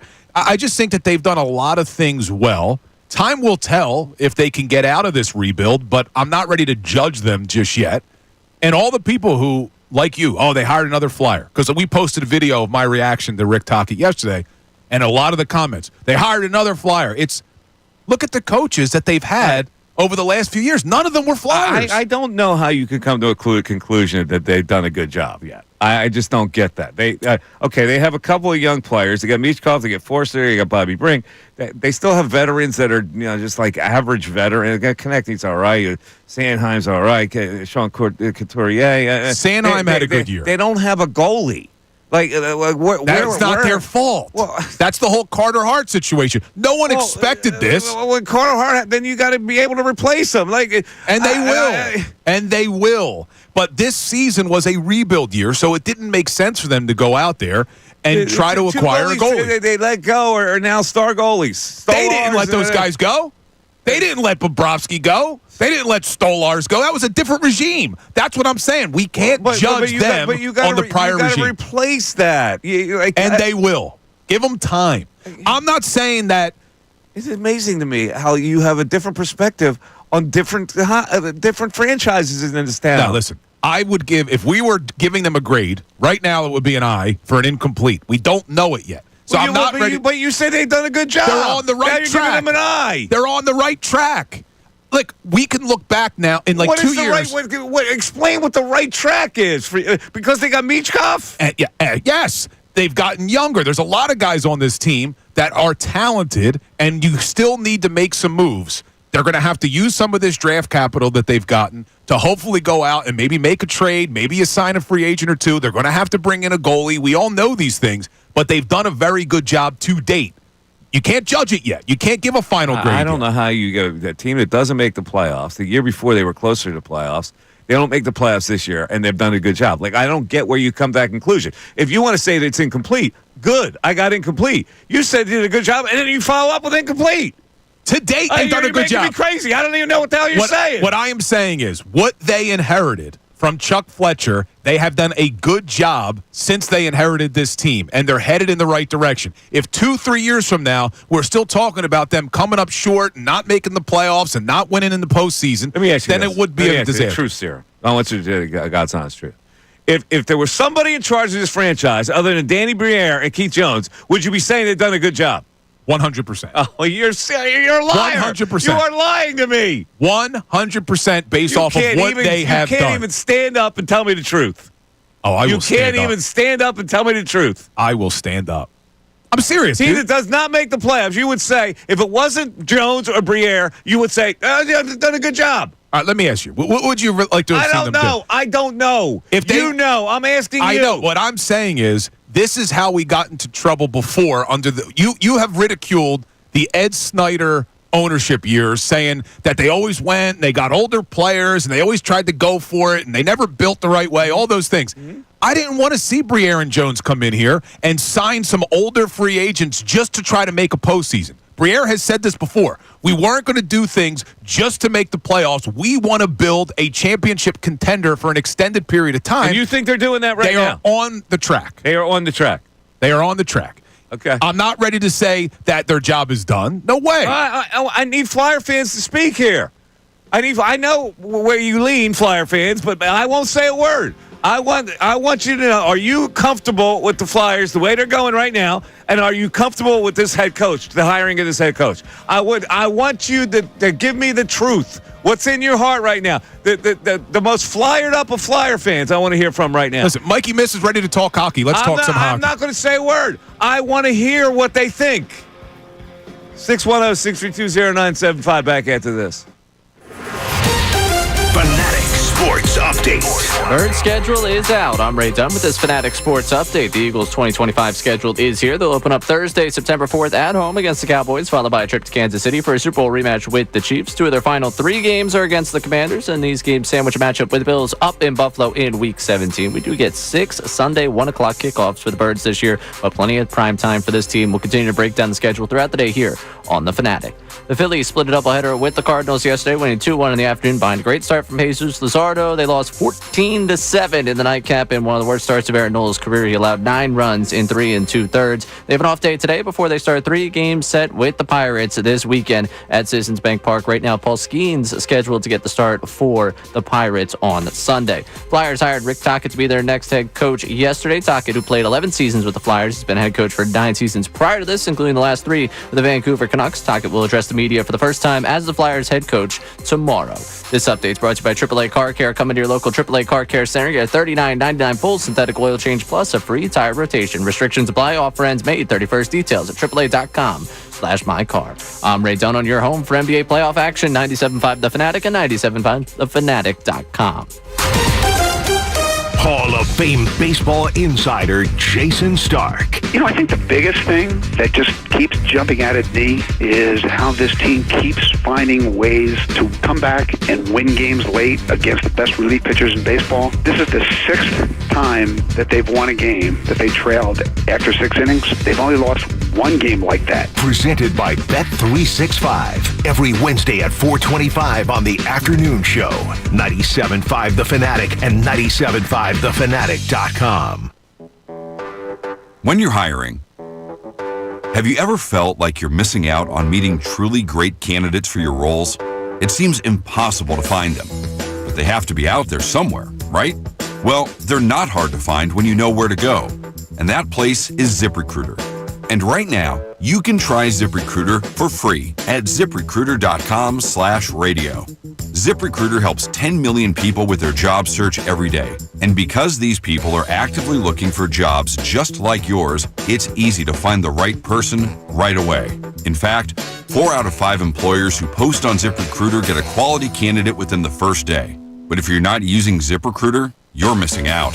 So see what it's like when the impossible is easy. When you go to ZipRecruiter.com/radio right now to try ZipRecruiter for free. Once again, that's ZipRecruiter.com/radio. ZipRecruiter.com/radio. Never miss out on great candidates with ZipRecruiter. Get ready for Camping World's Red, White, and New Trade event, May 15th through the 17th. Get the highest value for your RV guaranteed during the biggest RV trade event of the year. Shop the best RV deals in America with new RVs starting as low as $92 a month. Get ready for the holiday weekend with up to 45% off grills and 25% off product installation. Plus, we'll have free hats, free propane refills, free food, and fun for the whole family. Don't miss the incredible Red, White, and New Trade event, May 15th through the 17th at your local Camping World. See dealer for full details and disclaimers. When you're hiring, have you ever felt like you're missing out on meeting great candidates? Well, they're not hard to find when you go to ZipRecruiter. ZipRecruiter helps 10 million people with their...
Like Missanelli's show, I'm itching to have conversation with Flyer fans, and they're just unwilling to come to the table. Yeah, people are tagging me on Twitter about it. I don't know what's going on, man. Come on. I want to hear from you. I want to hear why you think this is good or why you think it's not good. Chance to sound off. This is your franchise, your squad. So here's someone disagreeing with me. Uh-huh. Bill, the Flyers don't have any first-line center, top defenseman, or a starting goalie in their system. Their drafting looks questionable already. Briere finally committed to the tank, and then he botched at the end. This regime has not been good so far. They come across like they have no plan. Now, I disagree. I disagree entirely. I don't disagree about the need for a center and the need for a goaltender. You're right. But I don't think that we could put all that blame on Danny Briere. We got to give him some time. And I don't know how he botched at the end. They sold at the deadline this year. They acquired more draft picks at the deadline. 2 years ago, when they thought they had a shot at the playoffs, they didn't buy, but maybe they didn't sell as much as people wanted them to. But I think he does have a plan. I just can't get you to admit that you're slanted. I am not slanted. You are totally slanted. You have given 100% faith in Briere and Jones, and that guy is right that he just sent to you. That's exactly right. He's exactly right. You can't say they've done a good job. You can say they need a little more time, but you can't say they've done a good job right at this moment, because what are they? What do you mean they've done it? What are they right now? They're headed in the right direction. What does that mean? Everything that I mean, what does it mean? They're headed in the right direction. You can say that for any team. You just got to look at this roster and how young they're getting. You look at this roster and tell me how good it is. Tell me how young it is. They still need upgrades. I agree. They have to make upgrades, but you got guys in the system now where you can build around, and they're gonna make some moves. One guy you're intoxicated with. No. One guy you're intoxicated with that guy. Ray, is he not intoxicated with Michkov? How could you not be? Thank you, Ray. Thank you. How could you not be? Look, there's also there it is.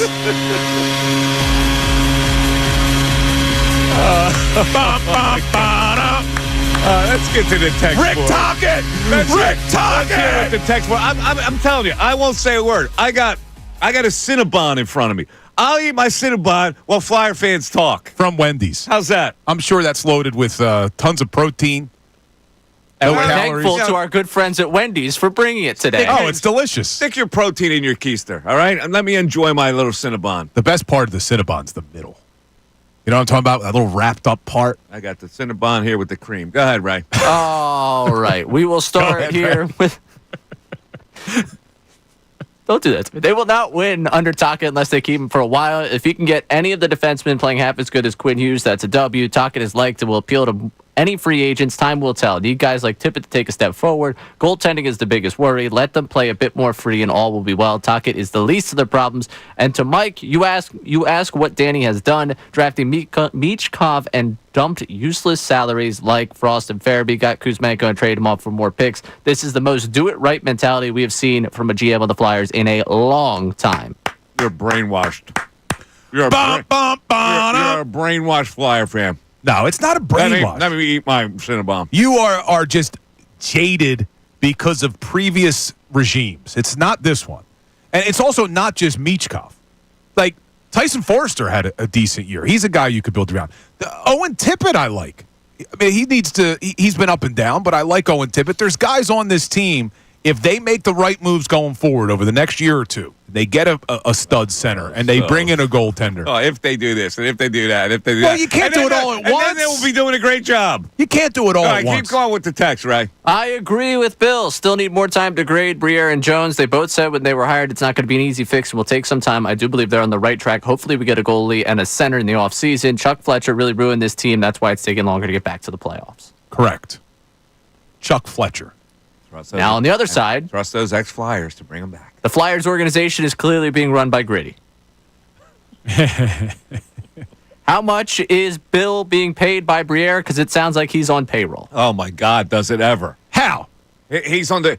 When he goes all in on somebody, he goes all in on him. If Sirianni, in. This is at a higher level because I know what Bill is. Bill is a South Jersey hockey fan. That's what he is. You've lived and breathed Flyers your entire life. I am, and you're gonna tell me I'm not. I am as objective as they come. Okay, when my whole defense of Nick Sirianni was based on hard evidence of what he had done in his first 3 seasons here. Objective when it comes to the Flyers. I'm being objective. Well, the best was I did that video on Rick Tockett yesterday, and someone underneath. This guy probably hasn't watched a single game all year. That's what I got when I defended the Tockett hiring as not being another Flyer. I'm saying to you, I would not have been the guy who hired Rick Tockett. I would have gone in a different direction. But I also am not going to judge him as a former Flyer and only a former Flyer when he's done a lot more than that. But you've judged Danny Briere and Keith Jones as doing a good job so far. They have. You've judged them. I don't think you could look at their tenure here and say, well, because they haven't done anything. Because they drafted Michkov. That's what they've done. Not only that, but that's a pretty big deal. I mean, that is a pretty big deal. Anybody could have done that. They decided to take the chance to do it.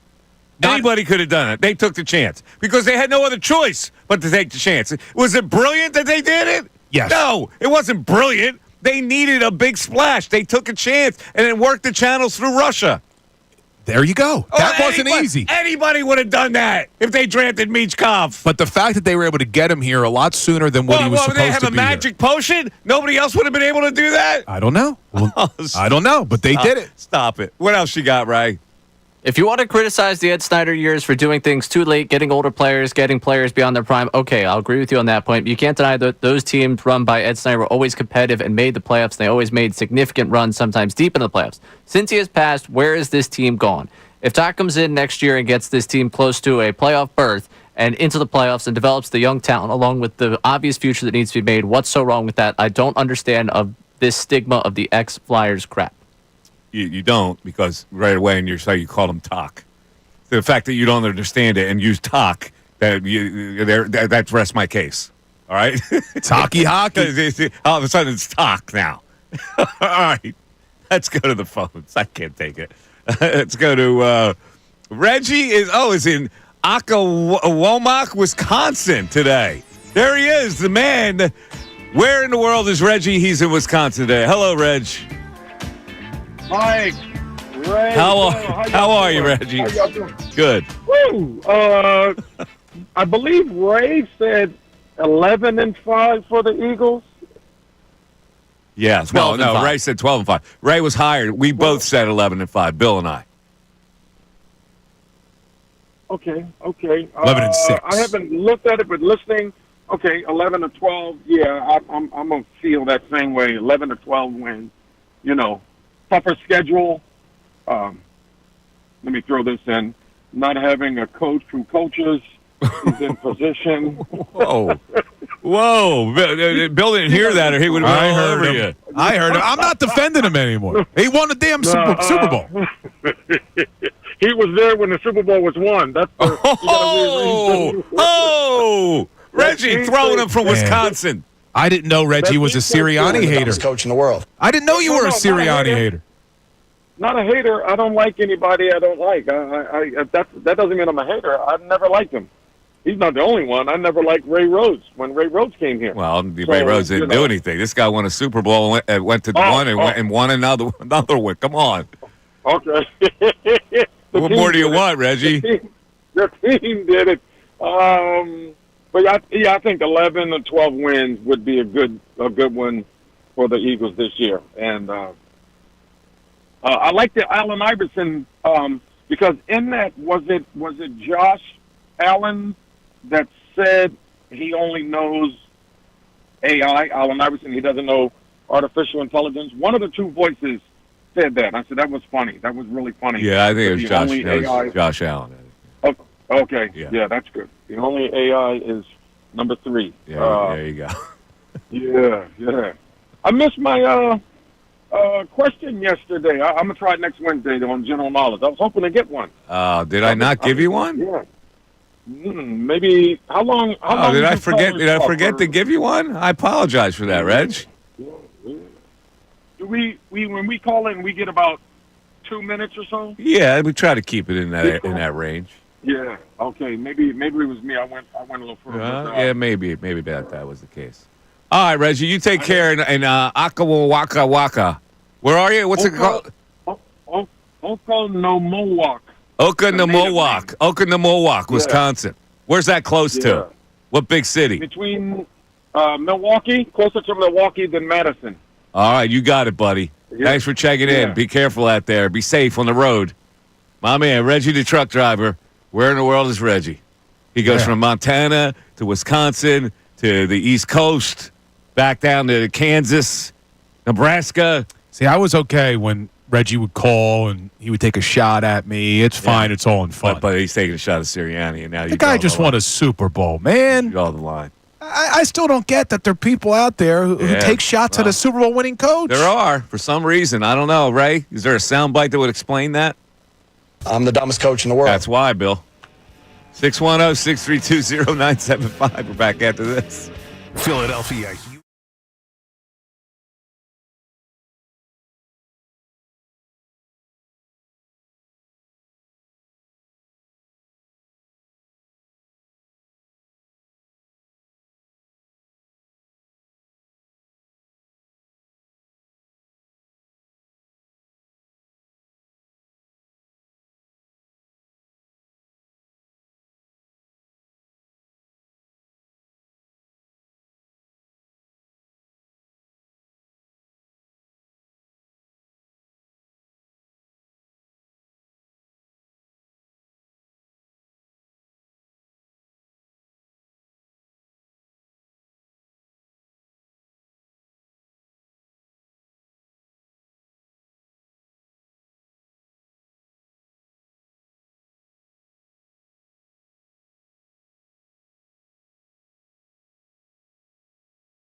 7-5 is how you get in. Surprised now. I'm surprised Flyer fans. I like Flyer fans to take me on. It's my blood going. It's interesting because I feel like Flyer fans are defeated. People are hate tweeting me. Like a lot of people are agreeing with you. Yeah. Flyer fans are defeated. They don't want to talk about it, though. So I got this from Matt Salvano on Twitter. Come on, Bill. You're 100% so slanted. 1, Jones and Briere should have had Torts fired by Christmas. Instead, they laid him off close to the end of the season when we all know he needed to go a while ago, which also sparked a run, I might add. And 2, the trade for Frost and Farabee could 100% end up blowing up in their faces. And then he goes on and on and on, and then he's taking a shot at the Rick Tocchet hire. So this is somebody who, if he is a Flyers fan, he's not the Stepford that you think that all Flyers fans are. Then maybe I'm learning about a new breed of Flyer fans. Well, look, Flyers fans are unlike you. Well, I mean, we've been fed up. I mean, there were signs outside of Comcast a couple years ago. Is, I like both of those guys too that run the organization. But you saying that they've done a good job. They have. They haven't done unless the team is more advanced. What job have they done exactly? The team is not even advanced. What you're relying on? They got a couple young players. And to you interpret that as they've done a good job. They haven't made any strides. They inherited a mess, and where they are today compared to when they took this mess over is a lot better. So I agree with you. They're not done. I would be comfortable with you saying, yeah, I like them, and I think they're going to do. They haven't done anything yet. That's the A answer. That would be a lie. It's not to a say lie. they haven't done anything yet. They didn't make the playoffs last year. Everybody makes the playoffs. Oh my God! So because they didn't make the playoffs, they haven't done anything. Yes. Where is the progress? What progress are you seeing? They come into next year with that team. What are they? What are they? Tell me. They're not going to come back. Are they a viable team next year? They're not coming back with this same team. They're going to add pieces. Okay, who are they going to add? I don't know. Where are they going to go? We're going to find. What kind of draft pick can they get? Where do you see this great upgrade? Number one, I don't know if they're going to use all these draft picks on actual draft picks. They may trade them to get players. Let's see what they do this offseason. But to say that they're not in a better place now than what they were. I don't know how you can say that. They're in a better. You're assuming they're in a better place. There's no proof of that. There's no proof other than you say, well, they got rid of all the other guys. That's all the proof you have. This team is in a better spot than it was 2 years ago. Oh, my God. He took over 2 years ago. I'm stunned by this. And they were closer to the playoffs 2 years ago. Yeah, but it's not just about making the playoffs. It is. You want to win a Stanley Cup. How good your team is. By being an 8 seed? That's progress. You can't go from progress to non-progress and say that they're in a better spot. They didn't make any strides last year to be a better team. All right, listen. I've never done this before. I'm begging Flyers fans to pick up the phone. I can't do it anymore. I need someone else to tell Mike. I wish you would just be realistic about it. I need Flyers fans to weigh in on this, please. You're a Flyer fan. That's why you're not realistic about it. It's not being a fan. It's being objective. You can't be dispassionate about the Flyers. You can't. It's impossible for you to do so. Yeah, but how could I come on here and say that the job Briere and Jones have done has been terrible? I didn't say for you to say it's terrible. I'm saying we haven't really done anything yet. To be fair, we haven't really made a lot of progress. When we make some progress, that's when I'll start to laud them being in a better spot. They're not in a better spot right now. That's just not true. Bill, just listen to Mike. It's amazing. It's amazing how you just won't crack here. I can't. I need help. You need help. You exactly need help because you have been a Flyer devotee for your whole life, and you can't see it clearly. All right, let me give you some of the things Danny Briere's done. I'm just going to read them to you. He took over as general manager in May of 2023. He traded Ivan Provorov, Kevin Hayes, Sean Walker, Joel Farabee, Morgan Frost, and Scott Lawton, among others. Okay? He bought out Tony DeAngelo. He bought out Cam Atkinson. He had to cut ties with Carter Hart after the whole sexual assault thing. So right there, he cleared all those guys off this team. He inherited them. He cleared 2 young guys that were supposed to be part of their future. That's Okay. what he cleared out. But did he draft Frost and Farabee? It doesn't matter who he drafted. They were supposed to be young, burgeoning players. And they turned out not to be. I don't think those are good players. Temporarily. Maybe they couldn't done under this regime. Maybe they weren't cultivated the right way. He didn't draft them. And he didn't think that they should be a part of the future, so he traded them for assets. It's like, I don't know what you wanted him to do. I just named to you how many players. You're telling me Provorov, the Hayes, young Walker, people Farabee, Frost. They had 2 young people before. Dude, they had to buy out D'Angelo and Cam Atkinson. Atkinson was a terrible contract. Terrible. They got out from under that. No one saw the curveball coming that Carter Hart was going to get charged with sexual assault, and he's on trial now in Canada. No one saw that coming. See all these Flyer fans flocking to your rescue? I hope so. Yeah, they're not. I don't know. I see FedEx Ed. FedEx Ed, I guarantee, is the other way. I hope he's on my side. I want people to be on your side. I want to learn how this team is better off under this regime currently.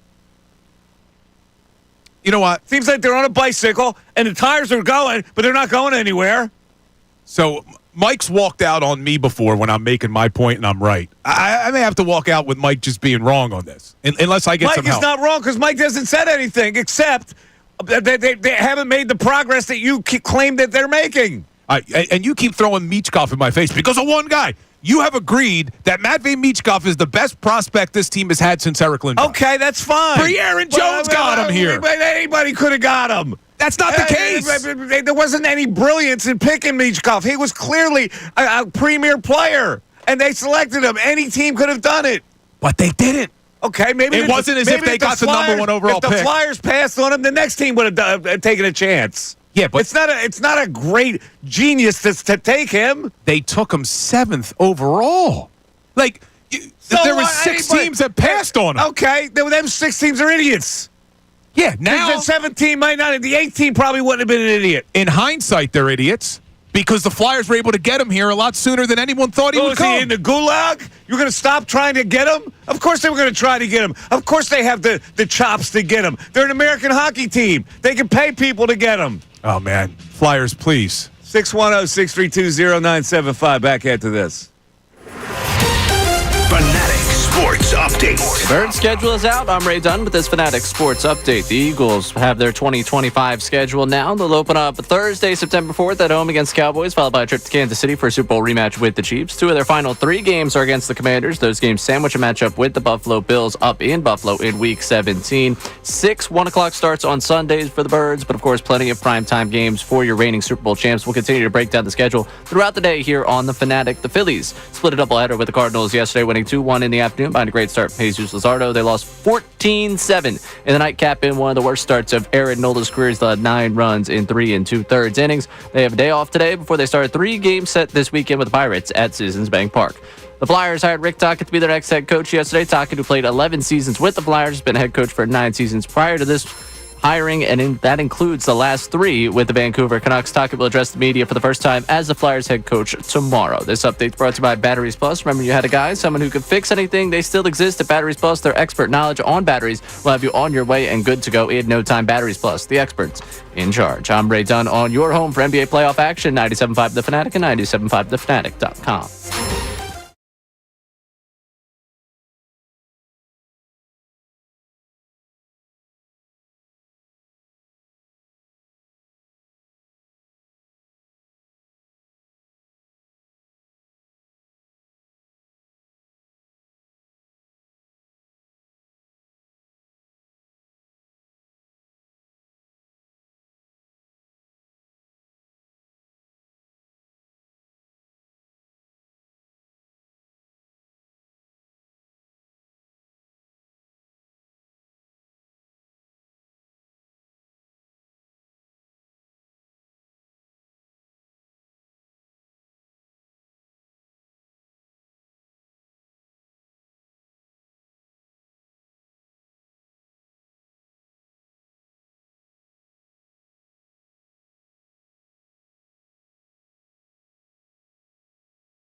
95 The Fanatic. Do you take the kids to McDonald's for the Happy Meal?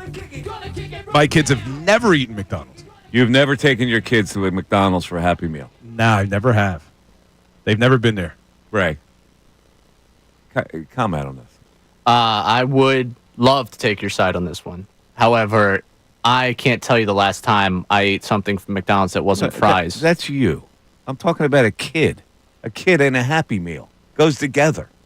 How do you not take a kid to McDonald's for a Happy Meal? It does. However, I do feel like if I had children and I was currently eating the diet that I currently what go are you, by. Bill Jr. all of a sudden? No, but I've tried to stay away from the fast food pretty considerably in the last. Well, good for you as a 25-year-old man. I'm talking about a kid who craves a Happy Meal. They're bringing back the Squishmallows. Yeah, but you don't crave something you've never had, right? Yeah, they don't know what's there. They don't know what a Happy Meal is. You get a toy now. They're bringing back the toys for the Happy Meal. I used to go to McDonald's a lot. What am I working with here? Weirdos? You just found out we're a bunch of weirdos? Yeah. We've been weirdos since August 12th. Go to McDonald's in your life? You're just finding out that we're weird. Ray told me something interesting today. I think next week will be 200 shows. Tuesday, I think. No, maybe Monday. What's that have to do with McDonald's Happy Meal? You said you didn't know that we were weirdos. What am I working with here? 200 shows with weirdos. Look, I don't judge those who go to McDonald's or the wonderful Wendy's that you just ate. I just don't take my kids there. And like Ray said, they don't know what they're missing because they've never eaten there before. I mean, I'll do some fast food, like fast casual, if I think they call it. Like we do Chipotle. They love Chipotle. If I ask them where they want to go, it's Chipotle. Never taken your kids, young kids, to McDonald's for a Happy Meal. Never once. They do love Shake Shack, I got to too. be honest with you. That's odder than taking them there. Not taking them for a Happy Meal is odder than taking them. I will say this, and again, don't judge those who go. But I would venture to guess that there's a lot more people my age that have kids that don't take their kids to McDonald's. When I was a kid, we went to McDonald's all the time. I think things have been different. This health regimen you use is slightly obnoxious. It really is. I didn't say anything about health. I just said I don't take them there. Yeah, but it's all based out of health. You don't need to hide from the reason here. Yeah, like we don't even do I say fast food. They've been to Chick-fil-A a few times. Oh, that's a good point. Yeah, they have been to Chick-fil-A a few times. We don't go there often. I mean, I've been there maybe twice. And I still have yet to try the Raising Cane's chicken tender. I haven't either. I've heard great things. There's a line around the block at the one near my house. I haven't been to a McDonald's in years. I haven't. Decades. The only time I think I've had it. Food. I eat protein bars. Listen, one of these days. This is slightly obnoxious now. I think the only time I'd have it is someone who was like, 1 a.m. DoorDash. Like, hey, you want anything? Oh, yeah, I'll take some fries. Give me a couple fries. I used to love the McDonald's fries. I haven't had those in a while. They're good. They're good. I'm a big fan of fries. You two are weird. Yeah. Let's go to the phones. We need some flyers. FedEx Ed is on the line. FedEx Ed from Delco. What's up, FedEx? Hey, have you tried Skinny Joey's cheesesteaks yet? I have not, actually. Yeah, take the kid there, Bill. Yeah. Have you been there? Is it worth the line? There's a big line around the block a lot of times. Ridiculous. Yeah, I've been there. Cheesesteaks are good. I'm sure they are. The They're cheesesteaks awesome, are good everywhere. Yeah. Yeah, I know they all say that, but they are really good. I don't need to go to Skinny Joey's for cheesesteak. You guys never made up? Didn't you two go at it before, you and Joey? Yeah, we played in a softball game. I played against him in a softball game, and then he put a lie up on his podcast with his little squirm or whatever that guy's name is that does the show with him. What's his name? Little Squirm. All right, little snuff, whatever. Yeah. Blatant hey, lie. let me make my. I think Bill. I think Bill's wrong on the Flyers. I mean, Hitchcock is basically the only decent player they got. They need goaltending. They need everything. So I don't know where he's coming from with I know exactly where he's coming from. He's oblivious. His blood is tainted with Flyer orange. Hold on. That's where he's coming from. Hold on. FedEx said, you said they need what? They need goaltending. They need a lot of stuff. All right, but when we talk about the goaltending, when you talk about the goaltending, my question is, I agree with you, but Yeah. How do we hold that against Danny Briere and Keith Jones that Carter Hart got arrested for sexual assault? How is that their fault that occurred? Well, you got to bounce off of something like that. You can't let it destroy you. You find another goalie for crying out loud. And they will. Oh, they will, but they hadn't. They needed to find one right away. Okay, so you wanted them to sell the future for a goaltender when the team wasn't ready. What they should have done, but they should have got. They need a goaltender.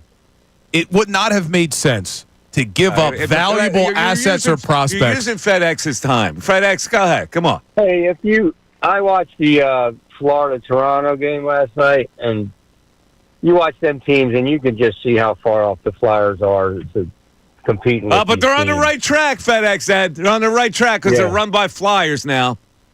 And you know what will happen? They'll come out with their new coach, and they'll have beginner's luck, and everybody will get on board, and then it'll be the same old stuff. That's fantastic. The Flyer chain is not broken. That's the salvation that we have.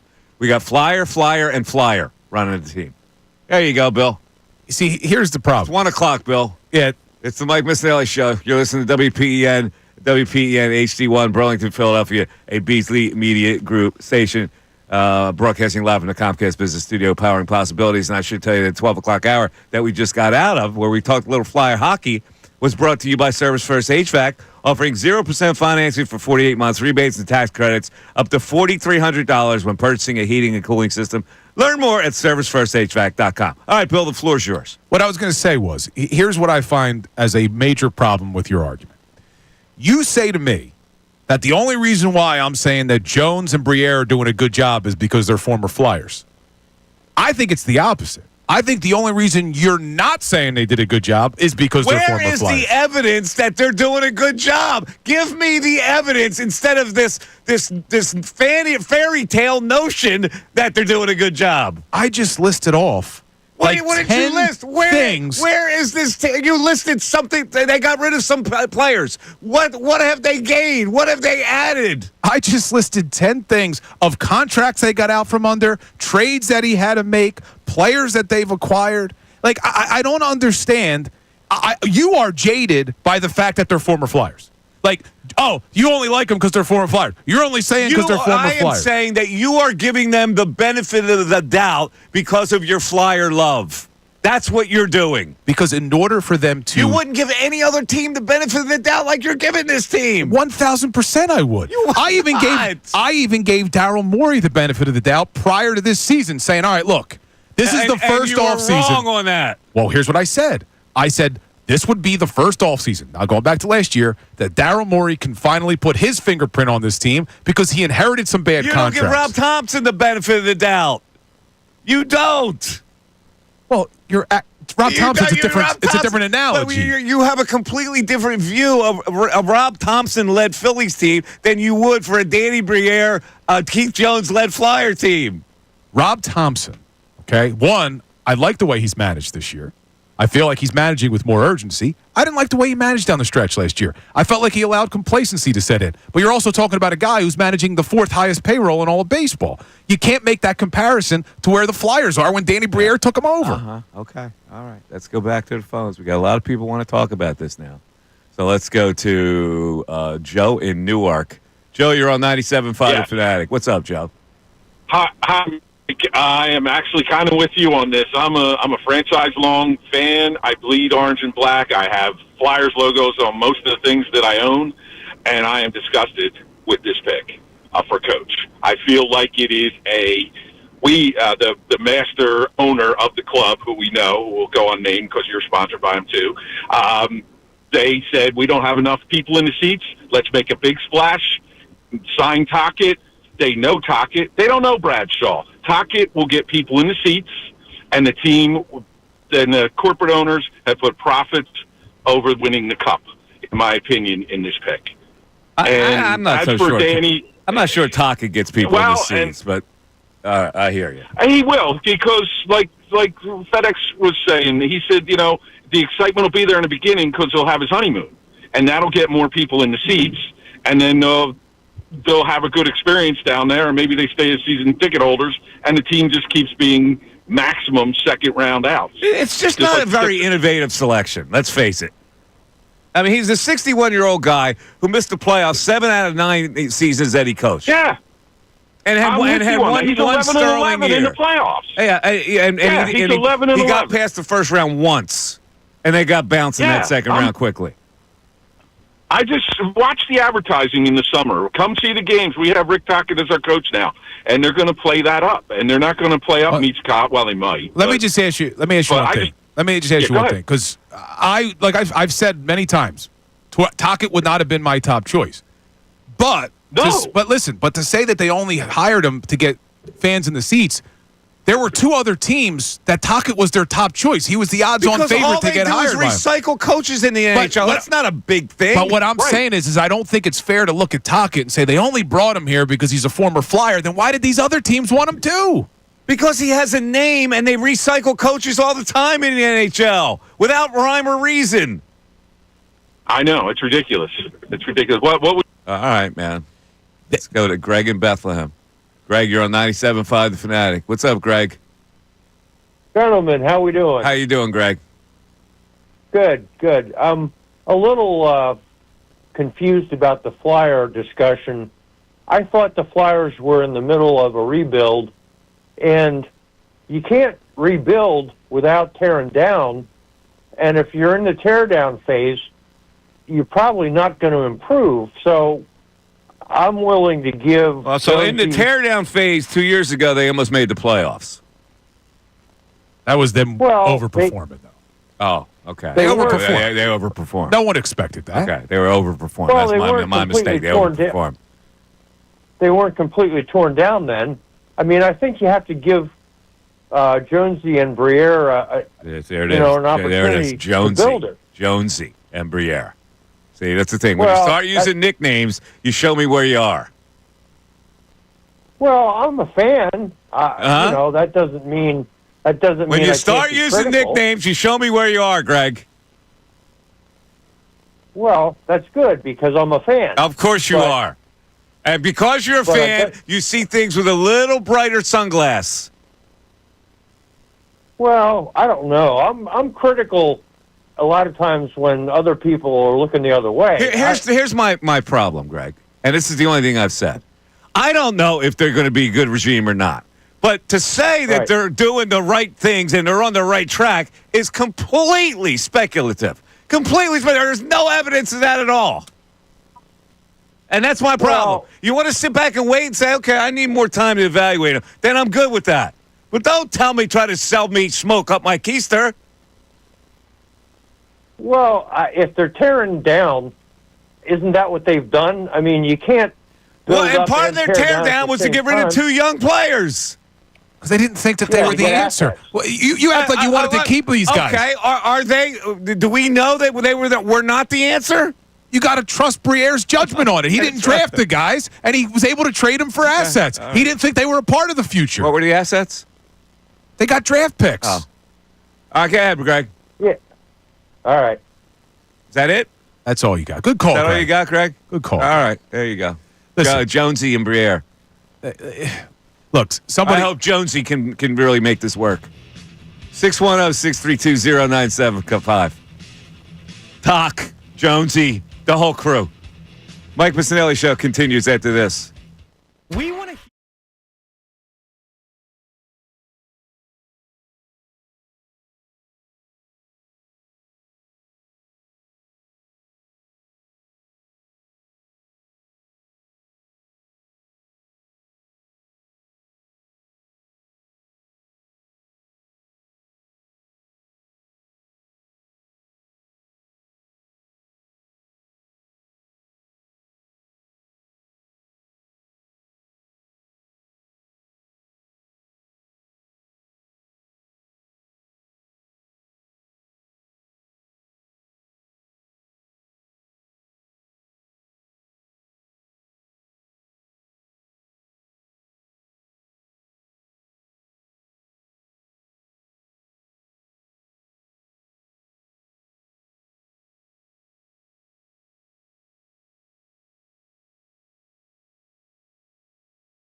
All right, the Fly fans are coming out. Yeah, I like it.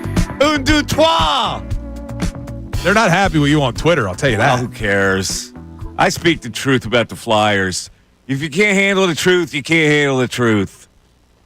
So this may be something that resonates with you. So Mike L. on Twitter says to me that he agrees with me to this degree.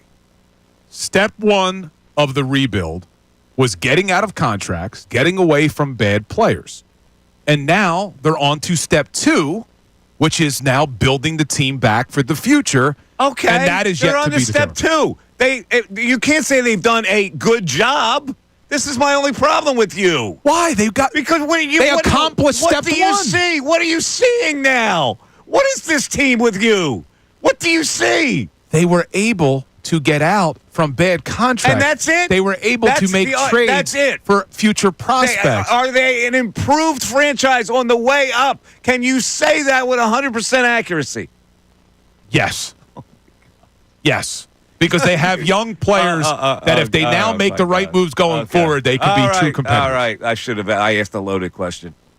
Let's go to Colby in Roxborough.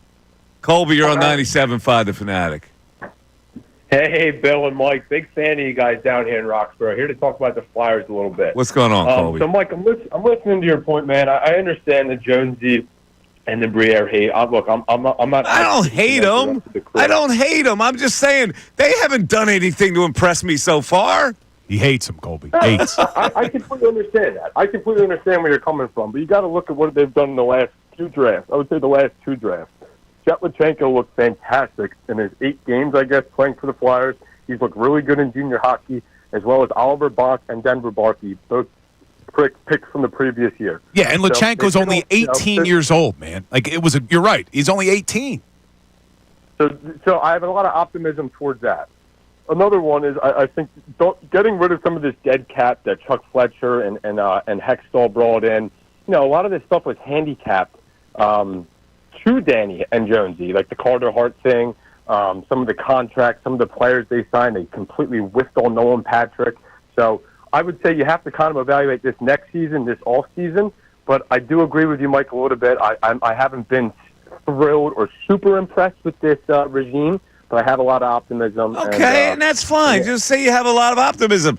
You just said you haven't been super impressed. Well, Bill all of a sudden super impressed on what they've done. That's just my only thing is that every other organization, we look at every other team, this Flyer thing is always looked at more slightly. It's never looked at as harshly. And that's my beef with Bill, because I know what Bill is. Bill, I have run across in all these years I've done Sports Talk Radio. Flyer fans are all the same. They always look at the best case scenario. They're always less offended by their team's inefficiency as other teams in this city.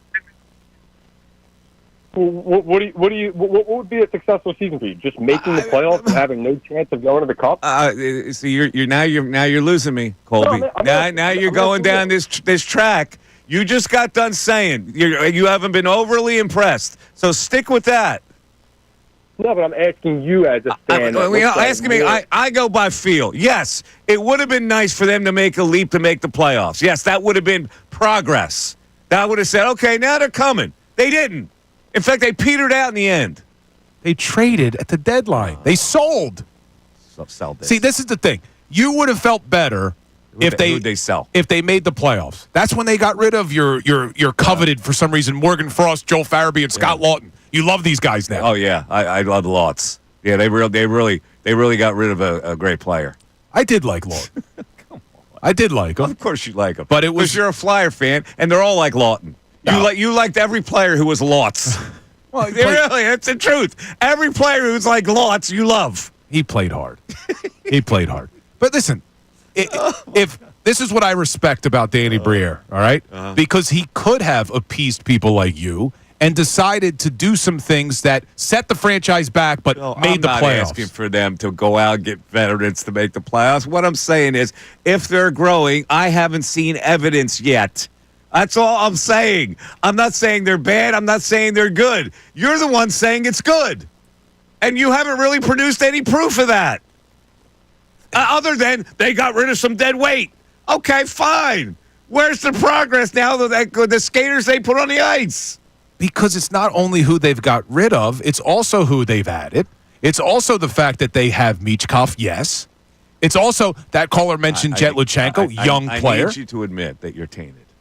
I'm not tainted. I need you to I'm being admit, as objective as possible you are here. not an objective when it comes to the Flyers. You're not objective. See, I think you're not objective. I am. I think that totally you are objective. You are negative. I am ready to laud these Flyers who are now in charge if I see something that is worth lauding.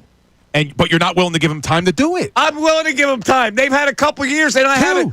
Okay, in those 2 years, I haven't really seen any progress. I don't understand. I gave you a list of things that Danny Briere has done in 2 years. Things that he lopped off because he had to subtract before they could add. When you lopped off stuff, that doesn't make you better. You will see if they're going to be better. Aaron in Jeffersonville. Aaron, you're on 97.5 The Fanatic. Aaron, talk some sense into this man. Well, I think there's some middle ground between the both of you. How you doing, Michael? Good, Aaron. Aaron's a big-time Flyer guy, too. Big time. But I'm also objective. Okay. But also I'm objective. I was the only one screaming to get rid of Giroux, and everybody was up his ass. You were a big anti-Giroux man.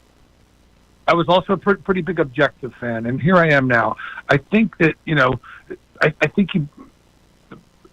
think your position of hearing the Flyers fans that upset you does potentially affect your objectivity, and I think Bill obviously has some objectivity issues too. I'm going to give him the benefit of the doubt, but it's hard to give him the benefit of the doubt when they hire Rick Tocchet. And here's why I was against it. First of all, I wanted to go after Earl in Denver. That would have been the perfect coach for them. Guy just a winner. And Bill liked him too. Bill, you liked that guy too, didn't you, Earl? Yeah, there were a couple other options than Tocchet. I agree with you. Yeah, so here's where I'm looking at it. Here's what has to happen, and they're going to lose a lot.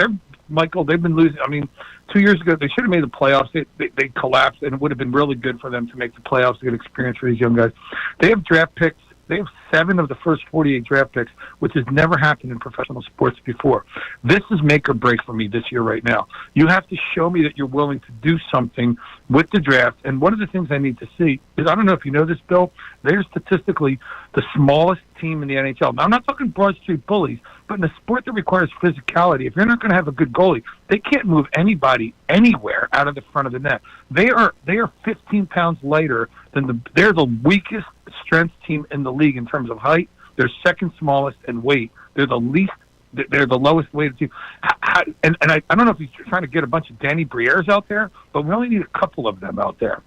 And lastly, Michael, I'm going to be honest with you. Anybody calls my coach Talk or anybody calls Jonesy, he's either Keith, Mr. Jones, Rick, or Mr. Tocchet. I'm done with these cute little Flyers nicknames.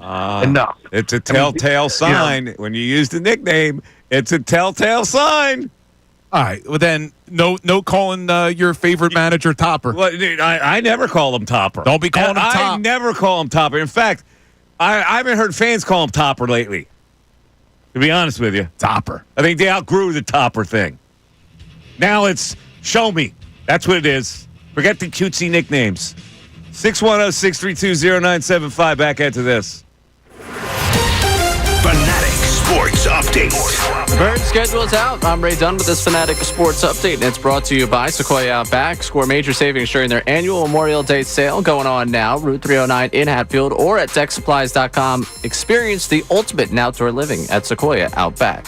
The Eagles' 2025 schedule is here. They'll open up Thursday, September 4th at home against the Cowboys, followed by a trip to Kansas City for a Super Bowl rematch with the Chiefs in Week 2. 2 of their final 3 games are against the Commanders, and those games sandwich a matchup with the Bills in Buffalo in Week 17. It's 6 1 o'clock starts for the Birds and plenty of primetime mixed in there. We'll continue to break down the schedule throughout the day here on The Fanatic. The Phillies split a doubleheader with the Cardinals yesterday, winning 2-1 in the afternoon behind a great start from Jesus Lazar. They lost 14-7 in the nightcap in one of the worst starts of Aaron Nola's career. He allowed 9 runs in 3 2/3 innings. They have an off day today before they start a 3-game set with the Pirates. The Flyers hired Rick Tocchet yesterday to be their head coach. Tocchet played 11 seasons with the Flyers, has been a head coach for 9 seasons prior to this, including the last 3 with Vancouver Canucks. Tocchet will address the media tomorrow for the first time as Flyers head coach. This update's also brought to you by Straight Talk Wireless. Get a wireless plan that saves you money and an extra trip. Switch to Straight Talk at your local Walmart while you shop for those little oranges the kids love. It's real unlimited data with real convenience. I'm Ray Dunn, your home for NBA playoff action, 97.5 The Fanatic and 97.5thefanatic.com.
97.5 The Fanatic. Just to give you an idea of what kind of a fan Bill is. Apparently last night the Flyers released a video. Danny Briere telling Sean Couturier that they had officially hired Rick Tocchet as the head coach. Bill posts, "Loved the way they handled this." I did. I loved the way they handled it. And that's not a telltale sign of where you are. So, and we're going to play it coming up, Gotta be right? kidding. Ray's pulling the audio, but Yeah. Briere let Couturier know first before it hit the media, and then he says to Couturier, "Let your teammates know." I love the way that's handled. The team now will find out about their new coach from their captain. Look, what I hated about Tortorella is he basically takes Couturier, who was just named the captain, benches him, and doesn't even tell him why. You lose credibility as a captain when that happens. I like the way Briere and Jones are handling this. Empower Couturier. Empower your captain to lead this group. Love it, Mike. Well done to the Philadelphia Flyers. Oh, my God. Ray will let us know when he has the audio. You take the biggest leaps. Hey, little things like that matter, man. Little things like that matter. Part of my problem with Torts was he destroyed Couturier's credibility when you bench the guy and you don't tell him why. A couple of weeks after he's named captain. I sincerely have nothing more to say on this. I really don't.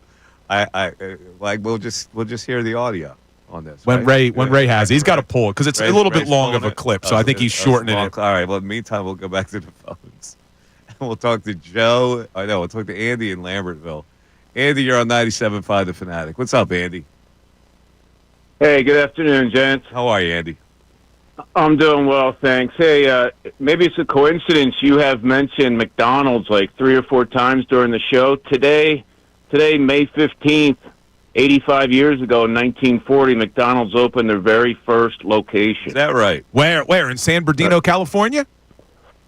I didn't get that part. I wrote down 1940 on May 15th, but I don't know where the physical city was. Yeah, it's one of my favorite movies, man. That The Founder with Michael Keaton that talks about the birth of McDonald's. Excellent movie. It really I'll have to check that out. I'm telling you, dude, it's a great movie. It's a great movie. It's about Ray Kroc. It's a great movie. It's a great movie. This is anyone who's ever been in business, even if you're not, you'll love the way he grew the McDonald's. It's an excellent movie. Sounds fascinating. I can't wait. I think I'll go home tonight. You didn't watch The Founder? And catch the drama of it. No, Hold on. I didn't watch The Founder. No. Dude, I'm not kidding, man. It's a phenomenal story. I'm not watching it. Go ahead. Well, another May 15th anniversary today is a shoebox. The city of Las Vegas, May 15th, 1905, 120 years ago today. Founded. Look at Andy from Lambertville with all these fun facts. You in the almanac today or something? Like what's? Well, no, you know what? I was actually because one of your most loyal listeners lives in Orlando, and Mickey Mouse made his cartoon debut on May 15th, 1928, 98 years ago. He was in the almanac today. And I got 2 more. I got 2 more, unless you want to talk about Ricky Tocchet. Let's talk about Ricky Tocchet. I want to hear your view on this. All right, so so I got to have a little transparency here because hockey's not my, I like football and baseball a little bit more than hockey.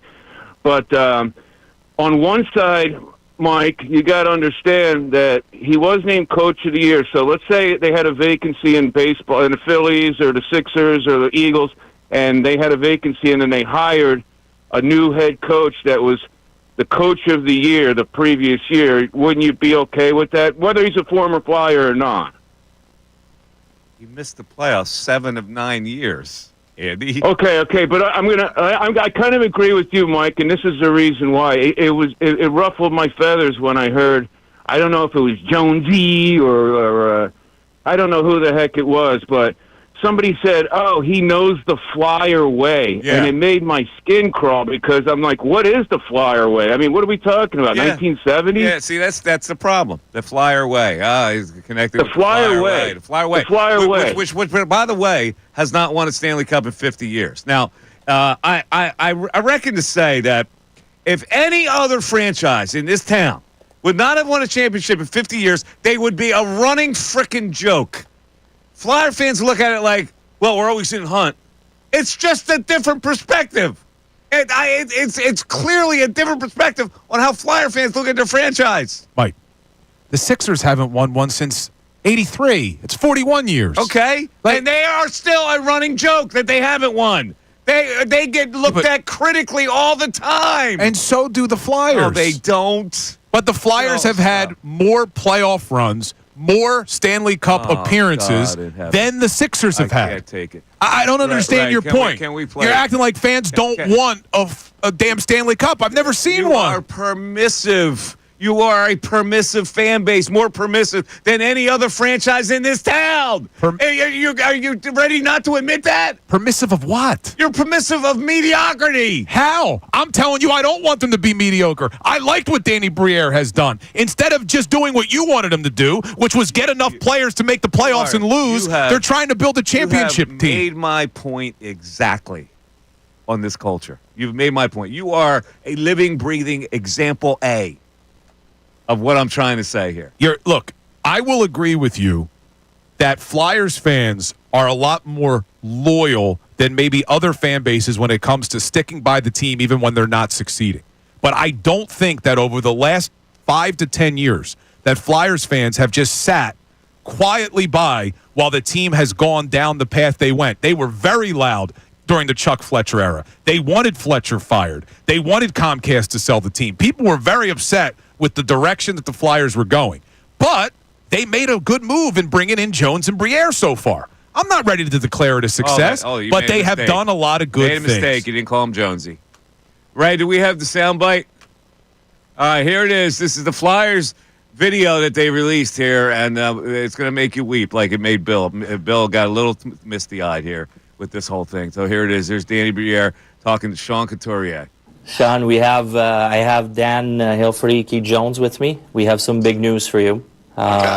We have our new coach. It will be Rick Tocchet. So we thought we'd let you know first before it spreads out through the news. Nice, that's awesome. That's big news. Yeah, that's huge. We're all excited. We think it's the right play.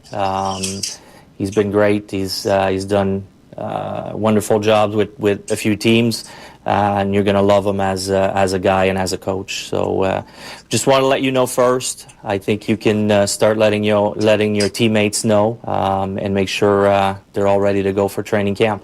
Yeah, sounds good. Looking forward to meeting him. I don't know him personally, but I've only heard good things about him. So yeah, looking forward to meeting him. Love the way it was handled, Mike. Love it. Honestly, couldn't love it anymore. Love it. You're empowering your captain, man. Oh, my God. Telling him first. Tell your teammates. Get him ready for training camp. Bum, bum, bum. Hit it, Ray. Hit it. Bum, bum, bum.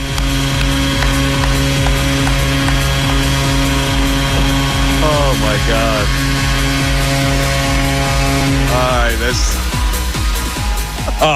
Don't you wish you had the French-Canadian accent that Briere's got? It's wonderful. Yes, I actually do.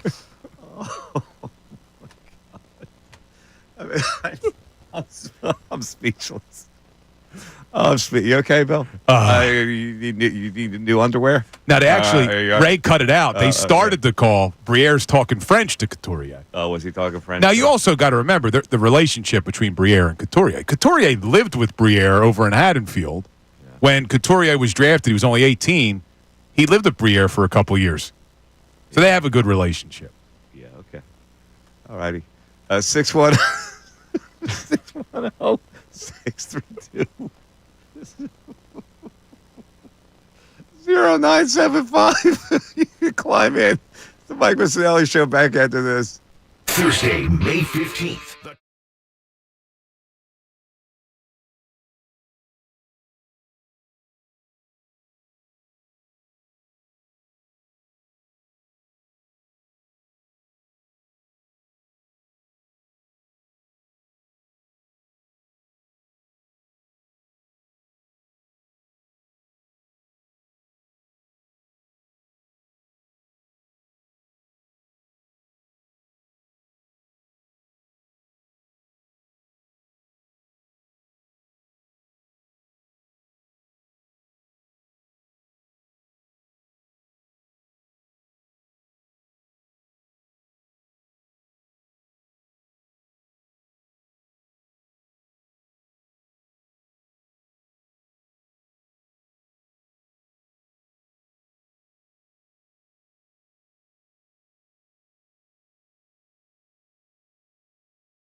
140, Mike Missanelli Show, 97.5 The Fanatic, if you want to climb in. 610-622-0975. We do have a text board up, and I'm sure we have a lot of Flyer fans that are checking in. I'm done speaking on it. I would love just to hear people. You know, I was just I was kind of paralyzed by the emotion of Danny Briere speaking to Sean Couturier just now. You loved it. I can't get my emotion back to do this. Well done, man. Big fan. To do the show. Big fan of the way it was right. What do we have on the text for? First-time texter Mike is right. Flyers fans are delusional. They are just as happy to bring a former Flyer back into the organization as Eagles fans are for winning the Super Bowl. They don't hold the Flyers organization accountable. Well, you know, like I say, we'll just hear their opinions. I just don't. What else? I don't. You can't just look at Tocchet as a former Flyer. That's my whole point. The guy won 2 Stanley Cups as a Penguins coach. This is the silliest argument you could ever make. That you don't look at him as a Flyer. I mean, come on. I said that only as a former Flyer. Come on now. You know his brand is as a Flyer. But what else? That's not all he is. I'm tired of Bill right now. I can't listen to Bill one more minute. I'm not sure how to feel about the Flyers bringing in Rick Tocchet. This organization right now is stuck in neutral. We haven't moved forward and not sure when we will. I'm happy with Michkov, of course. However, what else have they done besides start hot, then tail off as the season goes on? Get a freaking starting goalie, something this fan base has desperately needed for years. All right, Bill, give them the list again of stuff they've done. Of stuff that Danny's done? Yeah, Danny. Well, yeah. First of all, the stuff that Danny has done. What am I supposed to call him? Yeah. Danielle? He goes by Danny. Yeah, Briere. You don't go by Danielle. Briere you can use. All right, listen. Briere. First of all, the starting goalie problem. Yes, it has been a problem for years here with this franchise. But you can't hold that against Briere and Jones when you thought you had a goalie in Carter Hart that then got arrested for sexual assault. The fact that that's being held against Briere and Jones blows my mind. They will get a goalie. I guarantee you that they will get a goalie. That's number one. Number two, to list some of the things that Danny Briere has done in only 2 years. They traded Provorov. They got rid of Kevin Hayes. They traded Sean Walker. They traded Farabee, Frost, and Lawton this year. They had to buy out Tony DeAngelo's bad contract. They had to buy out the terrible contract that was given to Cam Atkinson. These are not things that they made. They didn't do those moves. Like you keep saying, oh, well, they gave up on Farabee and Frost. They didn't draft those guys. So if they didn't feel that those were good young prospects, at least they were able to unload them and bring back some draft capital. And now they got to make moves. It was step one of the rebuild. We're now on to step two. And it's not just because they're former Flyers. And I wasn't head over heels excited for Rick Tocchet, but I also am not going to judge the move and say, he brought back a former Flyer. They brought back a guy, as Andrew pointed out earlier, the Jack Adams winner for Coach of the Year 2 seasons ago. He's been with 4 different franchises. He's learned. He won a Stanley Cup as an assistant, 2 Stanley Cups as an assistant with Pittsburgh. You can't just look at Tocchet, former Flyer, that's the only reason they hired him. Other teams wanted him too. He was the hot candidate this year. What else you got, Ray? Give me something positive. Ray's not here tomorrow, by the way. This is his last day of the week, so we don't want Ray to go out on a negative here. Where are you going tomorrow, Ray? My brother's graduation. Oh, he's I told Ray, he's such a diva taking off. Can you call us during the graduation? Probably not, because he'd be graduating. Where's he graduating? Where's he graduating? Can you do the play-by-play on the graduation ceremony? I think it would be interesting. What's your brother's name? Matt.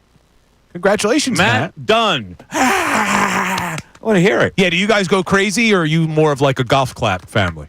We're more of a, we're going to go crazy. I would say we're more of a golf clap family, but knowing us, we're probably going to go crazy. My family was always obnoxious. How come you went to St. Joe's and you went to Temple? I grew up a St. Joe's fan, so I was kind of the black sheep of the family. So you should have gone to St. Joe's? No. For what I wanted to do, I went to the right place. I would have loved to have Ray in class. You think so? You think he was a good classmate? I think you would have been a good student, Ray. You could ask a couple professors. I'm sure there's mixed reviews of me as a student. Really? Were you a wise ass? Did you question the Yeah. I mean, at that point, you're in college. You're questioning everything about the world. You tell me to do something one way.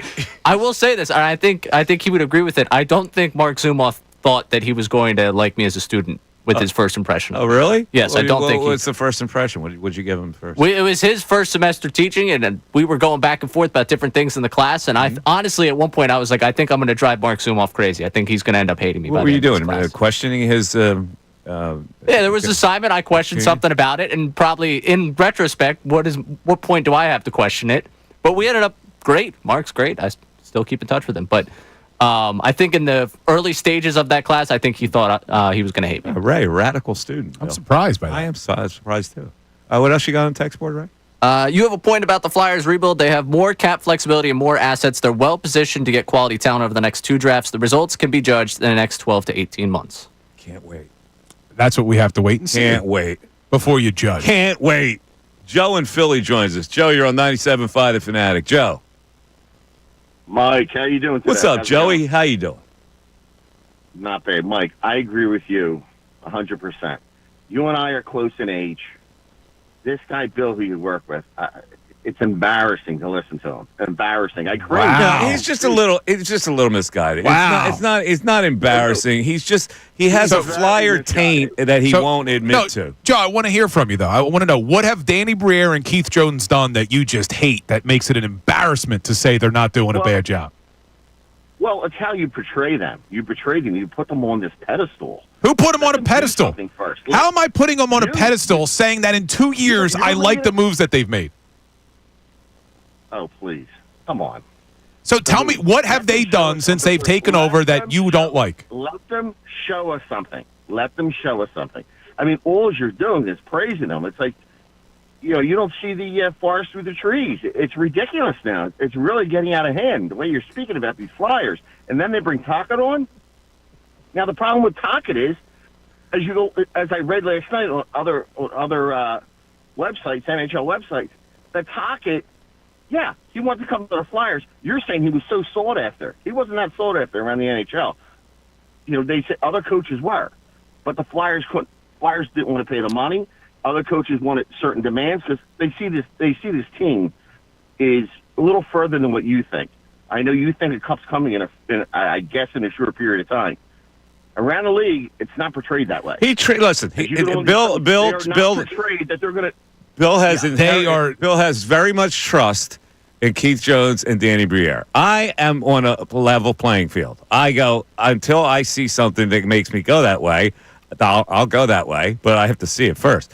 You're doing it before that anything has even happened. And you can't just give me, they lopped off this guy and they lopped off that guy. You can't give me just that as your justification. You and the caller, who doesn't have a name because clearly I don't have a name, the guy you work with, are not understanding that the NHL is not the NFL, okay? This is not a sport where you can just make a big swing and sign one free agent at quarterback, and now everything's different. I think everybody knows that. Then what are you expecting this guy? You're rounding off before it's time. Who is rounding off? I told you if I was giving them a grade, I would say an I for incomplete. But so far in 2 years.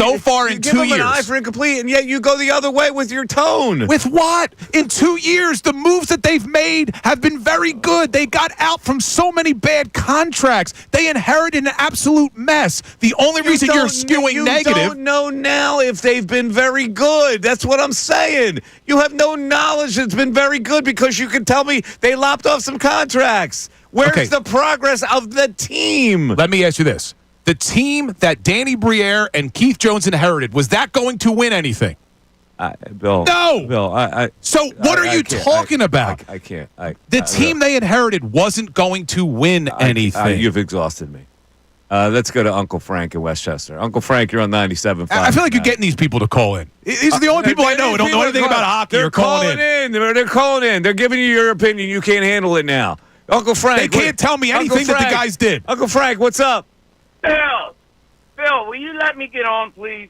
I'll salute. I'm batting cleanup. Good to hear from you, Uncle Frank. How you guys doing? Fantastic. Nice. So, I tell you, Danny misses calling. I think he should be a life coach or a motivational speaker. Ooh, that got me fired up. Did that get you fired up? Got me fired up. Made my whole night. It was emotional. Jack, I run through a wall for him, Bill. It was very emotional. Bill, you're a good man. I hope your baby's well, but I think you were dropped on your head as a kid. I don't know. I can't get over this hate towards the Flyers today. I don't get it. It's not. It's hate towards you, I think. I swear.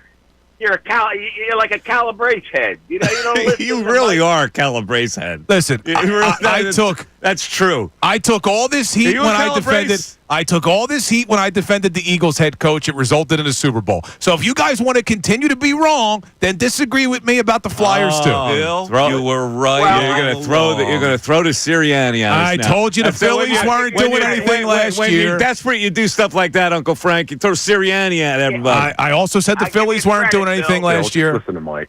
I hate with that. the plant man. You stuck with them. I hate that drop. Sorry, Uncle Frank. Also- Ray's messing with me. Listen, lastly, Bill, you never took your kids for a Happy Meal? Never took him a Happy Meal. He's one of these guys. It was like remember that quarterback? That what was his name? I forget his name. He used to have his kids' teeth on the calf's liver. The quarterback, Marinovich. Oh, I remember that. I see that documentary. The father used to give him a piece of calf's liver to teeth on, frozen calf's liver. Yeah. Yeah, that's Bill. How'd that work? No How'd Happy that Meal. work out? Yeah. He got drafted pretty high. Yeah, Todd Marinovich. Yeah. All right, Uncle Bill, Frank. they call it a Happy Meal for a reason, my man. Oh, yeah, that's exactly right. I got no problem with McDonald's. The kids want a toy. No problem. I just haven't been there. Yeah. By the way, the Fanatic Deal of the Week: 4 Trenton Thunder baseball tickets. Now this is pretty cool. Minor league for kids, a beautiful thing. You get 4 tickets for just $30. That's half off the price, and the tickets are valid for any regular season Trenton Thunder home game during the 2025 season. And you can get this exclusive offer while supplies last at 975thefanatic.com/details. No, why do I keep saying deals? /deals. So it's 975thefanatic.com/deals. That's how you get it. Yeah, you read as well as you evaluate hockey. Can I just hear Danny Brea one more time because I want to get some emotion. Here he is. Sean, I have Dan Hilferty Jones with me. We have some big news for you.